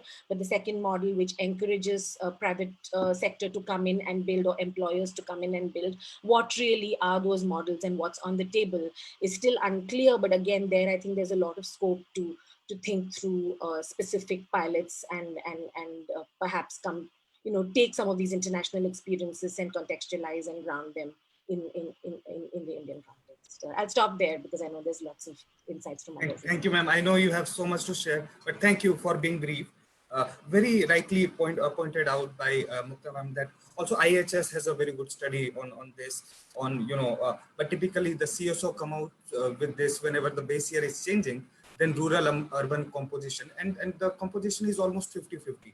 In fact, there are many news coming that the urban share is almost 70%. So this is one study we did, thankfully, to Mr. Sameer Unhale, estimation of Thane city GDP. It was a case study for Thane, PwC, DFID, many people also ministry are also trying to do this study. So we took a case and with the help of CRISIL, we did this study estimating how at getting into many granular level of so many data sets, we try to estimate the Thane city's GDP. And very important point what Mukta ma'am has also raised and CPR has also raised on the process of urbanization itself. What are we doing? And in our envisaged urban growth and development, we have many industrial corridor coming out, various smart cities, and also our chair has raised that who is giving those prime lands for these kind of social housing. So perhaps we also have to think, and also since we are also stuck with this pandemic, so what the employer or the corporate housing, will it come or not? Because terms are also changing a lot. So in this aspect, we try to do a study. We are doing in the whole South Asia for the commercial micro markets. So we are doing a study for Khan market. I spoke to the market welfare president, got to know the key issues, what for commercial rental market, what is happening. Also in the select city, just very near to our office. We are also doing this study in the main market of Nepal and Bangladesh to see what kind of emerging relations are coming in terms for these entities and enterprises. It's typically a MSME enterprise study, but there also the rental nuances are very high. I cannot tell here in record what landlords and what these renters are saying to each other and how things are moving. There is a lot of churning in the market. On that note, I would also like to add that also the whole real estate market, myself and Vivek also writes a lot that this real estate, the prices market is going to crash, but it isn't so far. Let us see. Even if it doesn't crash, or even if it doesn't grow, then the real growth rate would be negative. So that is happening from last 2-3 years. Stopping there, I would quickly invite our next discussant for the session, Mr. Dhaval Munani, CEO at First Home Reality Solutions, Rajkot. Sir is also associated with IDFC. Sir, over to you. Kindly try to be brief. Yeah, thank you, Mr. Kumar. I would also like to add that apart from these two roles that Dr. Arjun Kumar mentioned, I also head the Department of Housing at Anant National University. And we've recently come out with a report. Sorry, I missed that. No, not at all, please. We've recently come out with a report which talks about the paradox of vacant housing, based on an extensive primary survey, part of a city series. And the first report is on Ahmedabad, where officially known 14% of housing is vacant. But what we found that in government projects, the vacancy number goes as high as 30 to 40%.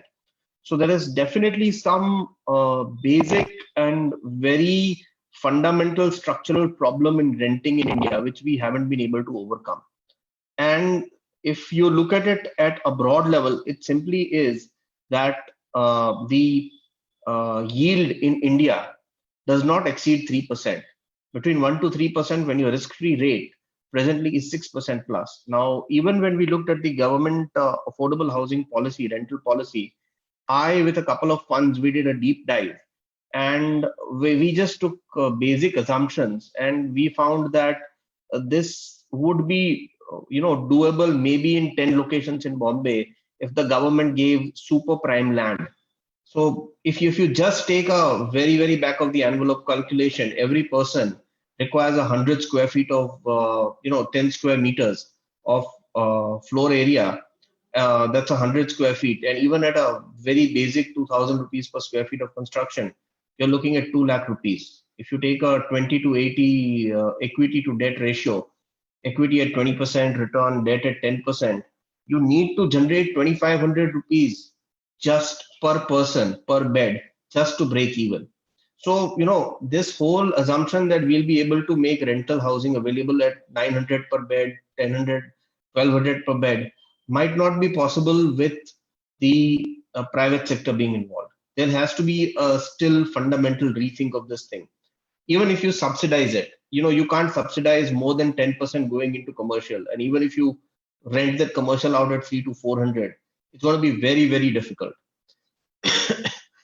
Rental housing as a model with the private sector will be very, very difficult in the current state of affairs. And even talking to bankers, what we found that the priority sector lending, when it is passed on, the actual cost of capital to a developer is close to 9%.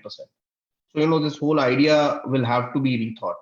Now, when I was briefly I was at ISB, where we had established a Center for Emerging Market Solutions, where Professor Tiwari was also, was teaching real estate. We had done a study on rental. This was quite some time back, 2010, and we'd actually come up with a proposed rental model. And we found that under very special circumstances, you could make it work for the lower income segment. The biggest problem in this was, of course, maintenance, collections, and all, because that is a much bigger challenge in the lower segment than it is at the higher segment. So that will fundamentally remain. So unless the government takes primary responsibility, has a first loss guarantee thing in space, and there's a heavy subsidy going directly to the developer, I see it extremely unlikely that any developer will want to come in at the lower end of the spectrum. Everybody, I work with a number of other affordable housing or even middle income housing developers in Bombay and a number of other places where we are jointly doing some things.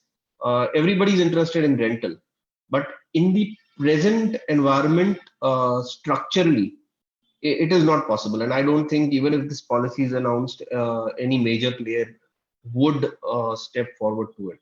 We will have to go and take a look at what is happening other places in the world where the government will have to take responsibility for the bottom of the pyramid. So with that, I hand it over back to you.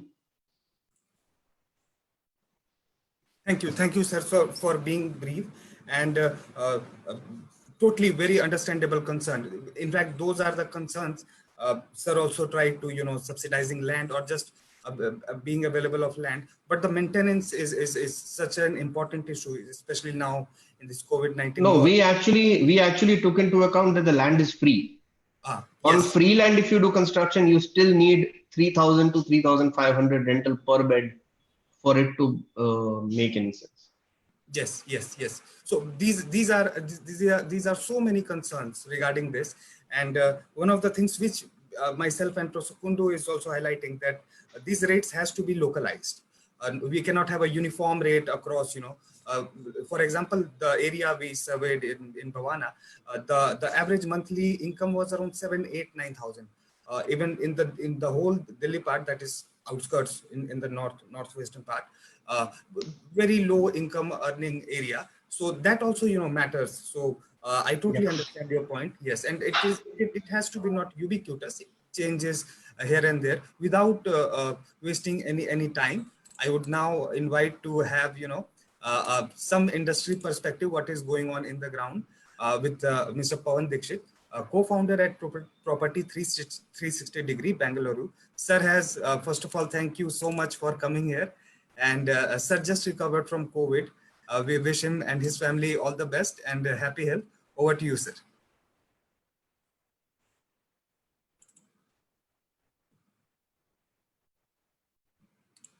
Pawan sir, you are on mute. Sir, yeah. Sorry about that. Yeah, thanks, Dr. Arjun. And I think I'll just pick it up from where Mr. Dhaval left, where he mentioned about collecting the maintenance and management aspects are quite challenging, lower the spectrum than compared to the mid or premium properties. So we definitely have seen this happening on ground. So as a property management software company, what we are trying to do is we are trying to enable whether it could be societies like affordable rental housing or individual property management companies or even landlords. We basically have a structured platform which enables to manage properties and also manage the stakeholders like landlords, tenants, and service providers. And what we see largely the challenge in Indian rental market is the focus area remains advertising the rental properties and finalizing a tenant. But there is a lot more to it when we look at rental cycle. So rental cycle, once you finalize a tenant, you have to do the agreement, you have to manage the movements, you have to manage the occupancy. So as part of occupancy, rental collections, accounting, then there is property maintenance activities. So property maintenance activities have to go on even if there is an occupied tenant or if there is no occupied tenant. I mean, if it's vacant. and then there have to be timely renewals and timely management of move outs happening. And also many people, as Mr. Professor Tiwari mentioned, that India as such have a lot of landlords who manage their own properties, and there is a lot of leakage of rental yield between once a tenant moves out and a new tenant comes in. Okay, so that is where the lot of property management activities, a lot of property managers can add value. So if we look at compare it with structured market like Australia, and if we look at Indian market, probably over 60 to 65% of the rental properties are being managed by professional property managers. While here in India, I see at least 90% of the landlords managing their own properties. So just before the COVID, I happened to meet a landlord who is managing around 200 commercial properties on his own with his small accounting team. And property management is not only just about accounting. There are a lot of various activities which have to be addressed properly so that you retain the tenants, you negotiate a better rent when you're trying to renew the agreements. So all those things, I mean, as a whole rental cycle, there are a lot of such problems. So when I interacted with a lot of rental agents and try to influence them, saying that why don't you go beyond your just brokerage business? Okay, so there's a bigger market there. There's more revenue in there for you if you step into a management and maintenance activities as well. So there is a stable and sustainable recurring revenue. So even today, RERA, after having RERA for last 3 to 4 years, what we see is there are around 40,000 odd RERA registered agents. Okay, considering the vacancy, considering the vacant properties, as per the census and as per the report published by Mr. Arjun, what I see is there are more than around 24 million properties that are vacant, and this is just on residential side, and there's a huge market on commercial side. If we need to manage at least half of these vacant properties, we need at least more than 1 lakh rental property managers. I'm emphasizing on rental property managers to solve the problems for landlords, to solve the problems for tenants, and make a better business, build a business model for themselves. And also this will encourage a lot of service providers, a lot of vendors who provide plumbing work, electrician work. So there's an opportunity to bring them in mainstream business as such. Okay, so that's basically has been my experience in short in the last 4 years of what we have been doing and meeting different stakeholders as part of this rental market. So Mr. Arjun, I know we are running late, so I'll stop it there. Those are my thoughts. Myself and all my team and all our panelists are so thankful to you for coming here, and we wish you all the best and good health to you and your family. Very pertinent point, sir. Yes. And I've been discussing with sir since they have started, and also with many other companies. I'm also on many board and advisory in many of them in Indore and other areas as well. The point which these companies or startup is also trying to make that there is a large gestation period of the delivery of these projects.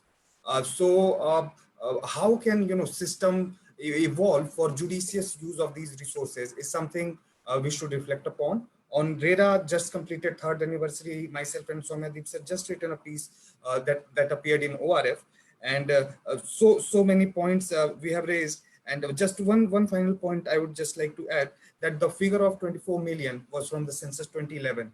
And I have been discussing with, for example, the director of Institute for Human Development. I told him that, sir, the urban stock of housing is going to double because of what has happened in this last decade. And let us see, this vacant housing is going to touch more than 50 million now if the 2021 census happens. And there we will have to see what are these dynamics, what are we producing, and what are the uses, as also from a practitioner and all perspective we have. So let us see, let us wait for the data. Very pertinent points. I would now invite our chair to comment, and in the interest of time, we all the panelists can have 1-2 minutes of the feedback, and then we can wrap up. Professor Darshini, over to you. I don't have feedback for the panelists. This is not the jury in my academic institution. But what I gather from the panelists, the discussion is that when Mukta talked about the lower end of the market, where she talked about many different methods through which this is available, what the rental housing is made available, where there are mutually understandable contracts. There is, it's not reflected in any formal financial terms, but there are social obligations as a part of the contract. That works. So the Indian housing market also works partly with people whom you know through social networks, social capital, and so on, which we are not able to financialize. And we know that very well, that if we start bringing in legal aspects to it, this kind of informal understandings and contracts, the cost is going to go up. We know RERA has already increased the cost. We know GST and other things have also increased the cost, though there might be waiver for the low end of the market. So more we try and legalize and formalize, it adds to the cost. And we still have very large segment which is without housing. And it's also at very low wages that we have. I think there's a big debate. So when we talk about rental housing, we cannot escape but to reflect on our labor markets and wages that are there in the economy. Second thing is that we are a labor surplus economy. We are moving towards a system where there are going to be a lot of labor replaced by machines.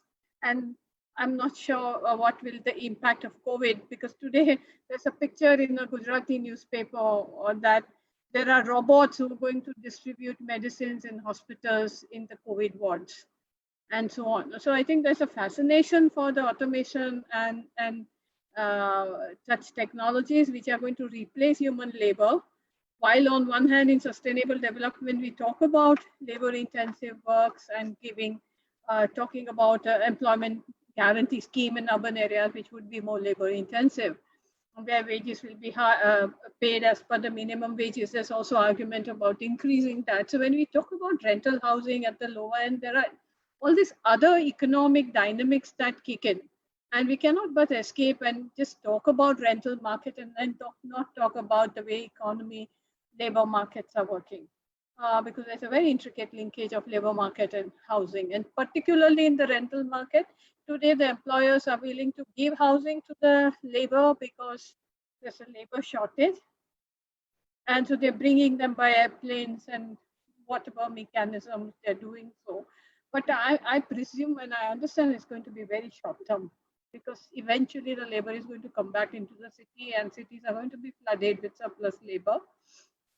And so these are all temporary. So I'm not really very hopeful about government coming in and putting in all the rental mechanisms in place to be able to reach to this segment.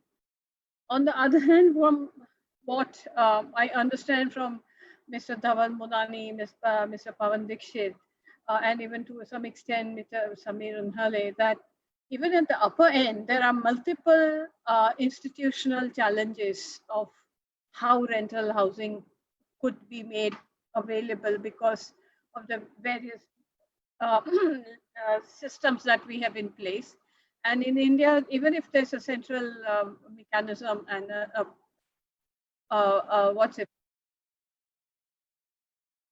it will do what they think they are going to do.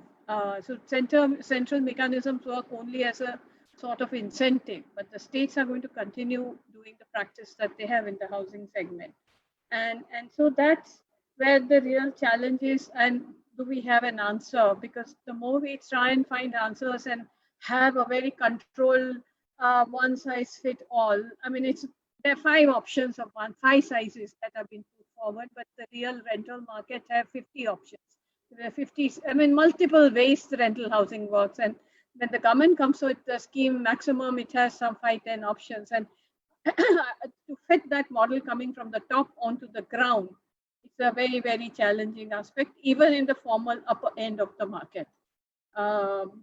So as far as the lower end of market, I think on Bukta and I are more familiar with that market. When we were doing this rehabilitation scheme for the Sabarmati riverfront evictees, we would have very common a landlord with 100 units built. And so when the rehabilitation has to be done, then he comes in with all the people that he would want their names to be entered into the list.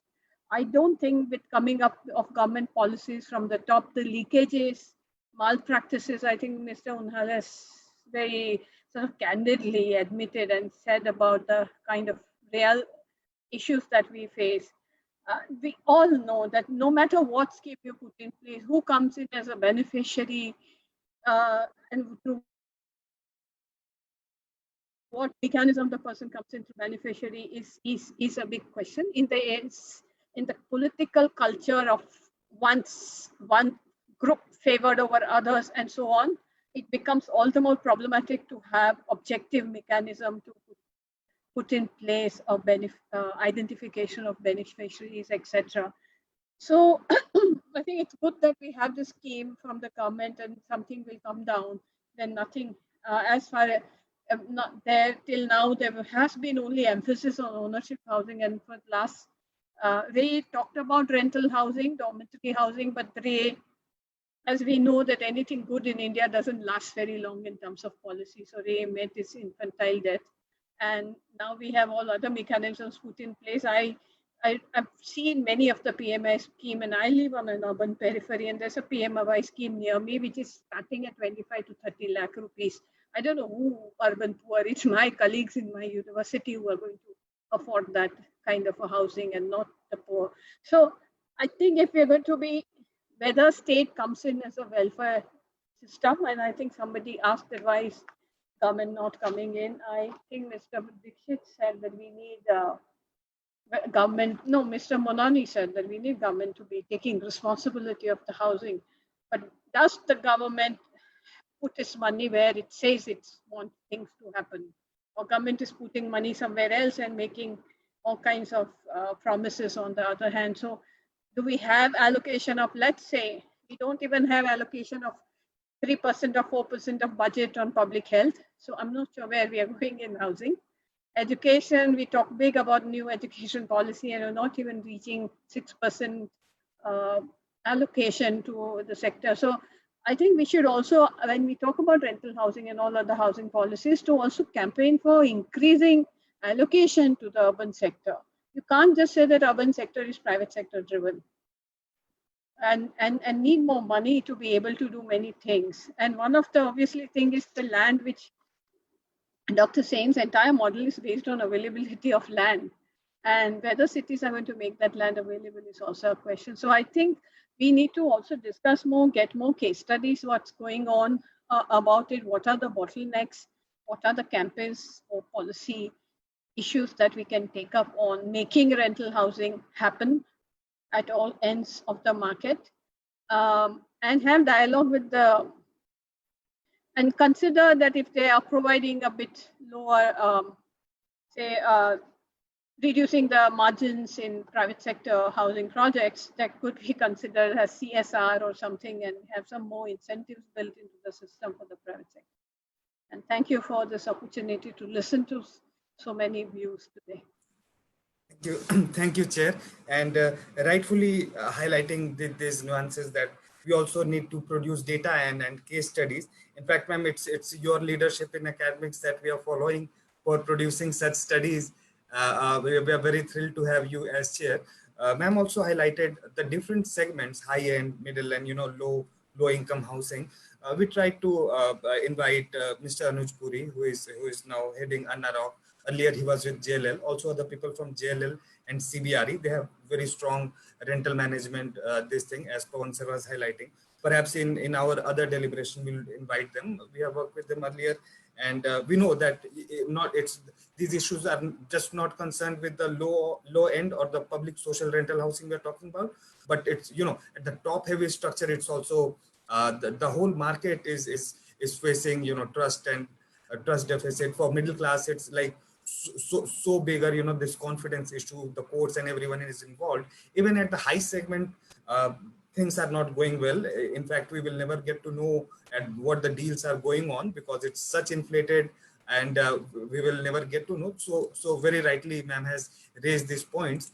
And one more point we were trying to raise, that earlier also, many years ago, I was in HUDCO sitting with Sensor, and we had no data, no idea about the housing prices.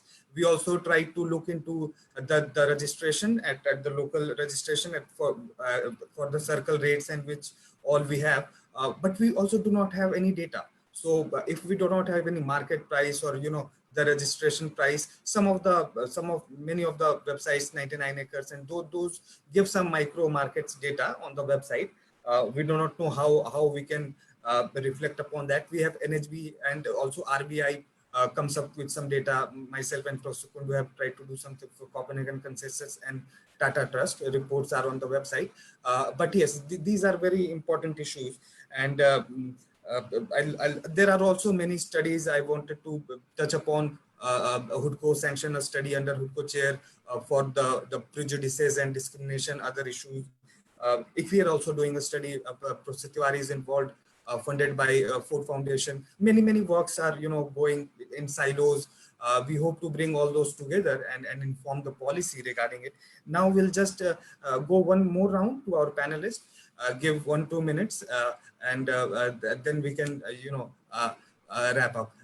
Professor Sen, would you like to go first? Many issues you don't need to touch upon all. Just reflect upon the deliberation. Yes. No, the thing is that you're talking to me, no? Okay. Yes. Thing is that you didn't tell me that you will extend by a half an hour or so. So I was rushing up. So I didn't say the things which now I need to say, but never mind, 1 minute. So at least the point is, from the positive side, the point is now today we are talking about rental housing. 10 years ago, nothing, everything ownership and all kind of things. Now today we are talking ownership housing. We have a rental housing policy which will be shortly, kind of formalized. So at least these are the positives. And so it is unfortunate that it took a pandemic like this to realize that we need a ARSC, but it is never it is better later than never. So, and regarding the viability and all, the panelists have discussed discussions. It is viable. 900 rupees, sir, you can do it. The discussants, I think Mr. Dixit and Dhaval, they were telling it is possible. So let's, if time permits, or if we all agree, we can do a brainstorming and we'll see it is possible. So if there is a will, there is saying, no, there is a will, there is a way, it is possible. Land along the major roads, I didn't find time to explain that. So what we propose that we can have a complex Awa-Jawa shelter, maybe one, then after 15 kilometers, something like that. And it need not necessarily be just adjacent to the road, but wherever it's commuting facilities and all kind of things, these things. So I think that's it. So thank you, sir. And I agree with the mixed model, because if the ground floor and some part can be commercialized and tapped upon, then that is possible. Okay. Otherwise, yes, in that silo. So those are very innovative, and thank you for encouraging all of us to brainstorm on these very important aspects. Thank you, sir, for joining. I know we extended time. We are just trying to wrap. One more thing regarding private sector. Now you might be knowing that Naredco, Kridai, under them, all these private, they're so enthusiastic.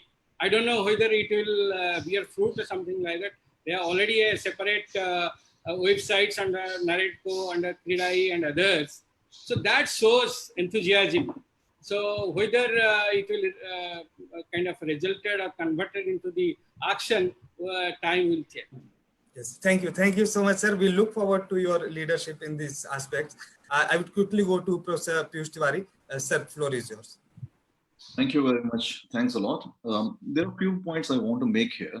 One is that in the policy, most of the policies have somehow been more focused towards home ownership, though there have been some touch and go kind of approach towards rental housing.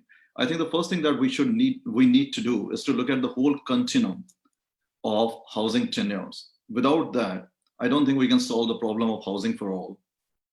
And the second thing which I would agree with Dhaval and also with Pawan is that the rate of return on some of these housing models is not enough for private sector to kind of enter into that.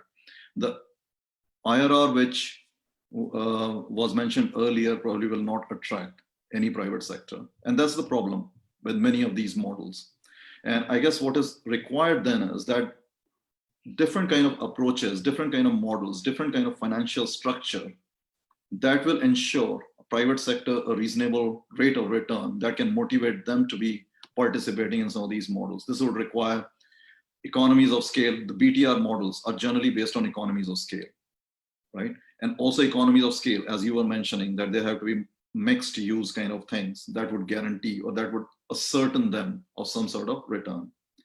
Property management, as Pawan was mentioning, is an important thing, and that is the holy grail of the whole situation. Developers are not necessarily the property managers. They're not good. So you need specialized entities to do those kind of activities.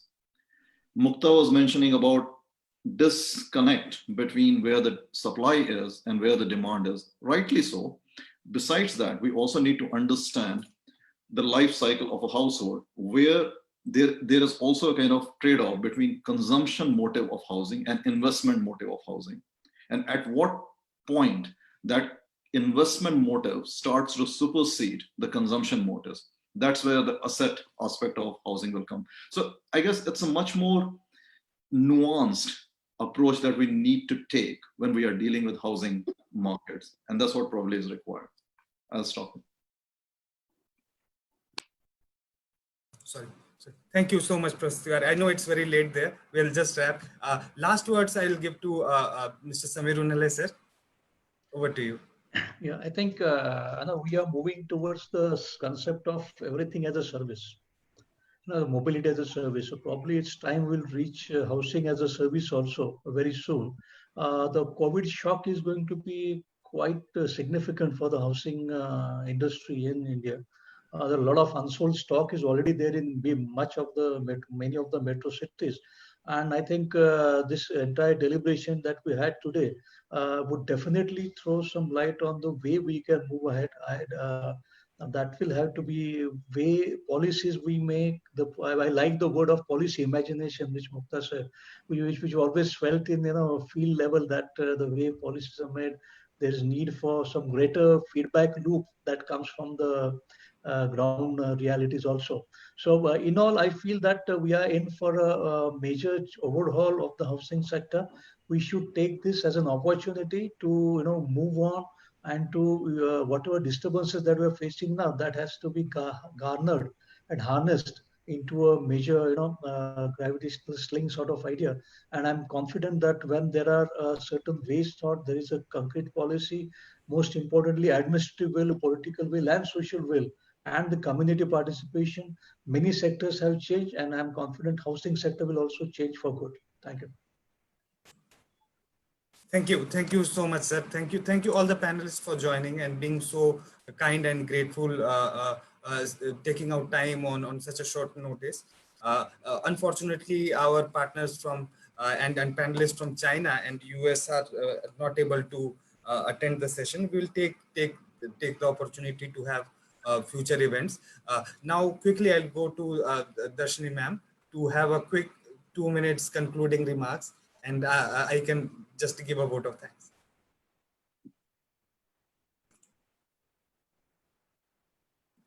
Ma'am, you're on mute. Dr. Arjun Kumar, thank you for being so kind to me. But it's been a very good, I'm delighted to listen to all the presentations today, particularly to learn more in details about this new policy from Dr. Sen. And also to hear from those who have worked in the private sector on the upper end of the market as to what are the issues that are being faced, particularly in the property management segment. So I thank all of them for their views and giving us such a detailed presentation. Over to you, Dr. Kumar. Thank you, ma'am. On behalf of Impact and Policy Research Institute, I thank all of you, those who have joined and those who have not, especially Secretary Mishra sir, Durga Shankar Mishra sir, Ministry of Housing and Urban Affairs. I have been in touch with him since the policy has been launched. Unfortunately, he's very busy to the deliberation. I thank him also, Anuj Puri sir, and others, Swastik, Professor Su, Swastik Krish from IHS, and Meena Menon ma'am from working people's charter, the trade voices which has to be incorporated. She's in New Zealand, so it was not working out very well. Let me take this opportunity to thank our chair for the session, Professor Darshini Mahadevia, our very wonderful panelist. I think this is the best panel discussion I have so far organized in my life. Dr. Akshaya Kumar Sen, Professor Piyush Tiwari, Mr. Samir Unhale, Dr. Soumyadeep Chattopadhyay, and our discussants, very nice and very pertinent discussants for the session. Mukta Naik ma'am, Dhaval Munani sir, Anirudh cannot come from Carnegie, India. I spoke to him yesterday.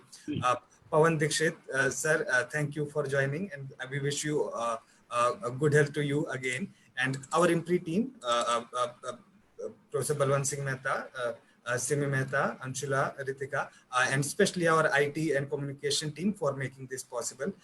Thank you, everyone, and we wish you a very good evening. Thank you so much. Thank you. Thank you. It was a great discussion. Thank you. Thank you. Thank you. Bye.